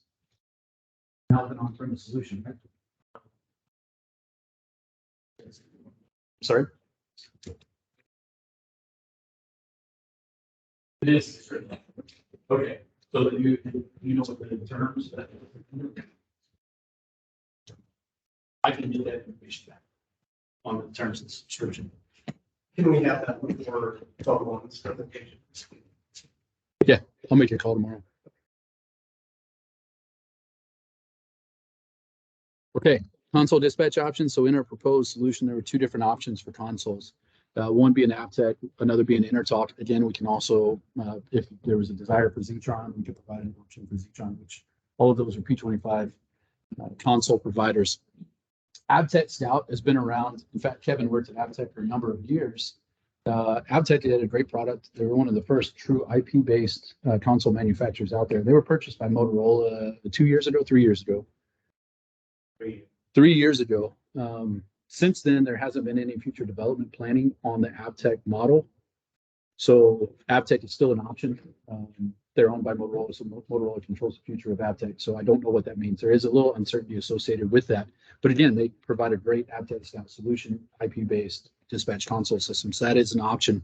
Intertalk is a standalone console manufacturer that is wholly owned and provides nothing but dispatch functionality. That's the second offer that we included, and the pricing is captured as well. Both of them are true IP-based console systems, so they're the latest and greatest as far as technology goes. The included option is for 6 positions, so 6-seat dispatch center. Both companies also offer light models or laptop or tablet versions for utility. For example, if you had a utility operator that was dispatching, they could do it via that way or put a standalone position. Again, with the functionality of this all being logical network, all IP-based, is we could have one position 100 miles away from the rest of the system. As long as they had network connectivity, it would still be able to operate on the system. And they can be partitioned to where if there was a disparate dispatch system, PD could only dispatch PD, fire could only dispatch fire, public works could only dispatch public works and not have access to the others. It's completely configurable with any of the systems. Okay, so that concludes our presentation. I'm not going to go into too much detail. Kevin did a great job of explaining who Tait is, as well as his executive commitment as the president of the company to Columbia County. I want to thank you all for your time. I know that it was a very long presentation, so I appreciate the attention and great questions. My card is back on the table. If anybody has any questions following up, feel free to reach out to me and ask. I'm happy to answer them on behalf of Tait or just on behalf of the industry itself. So thank you all.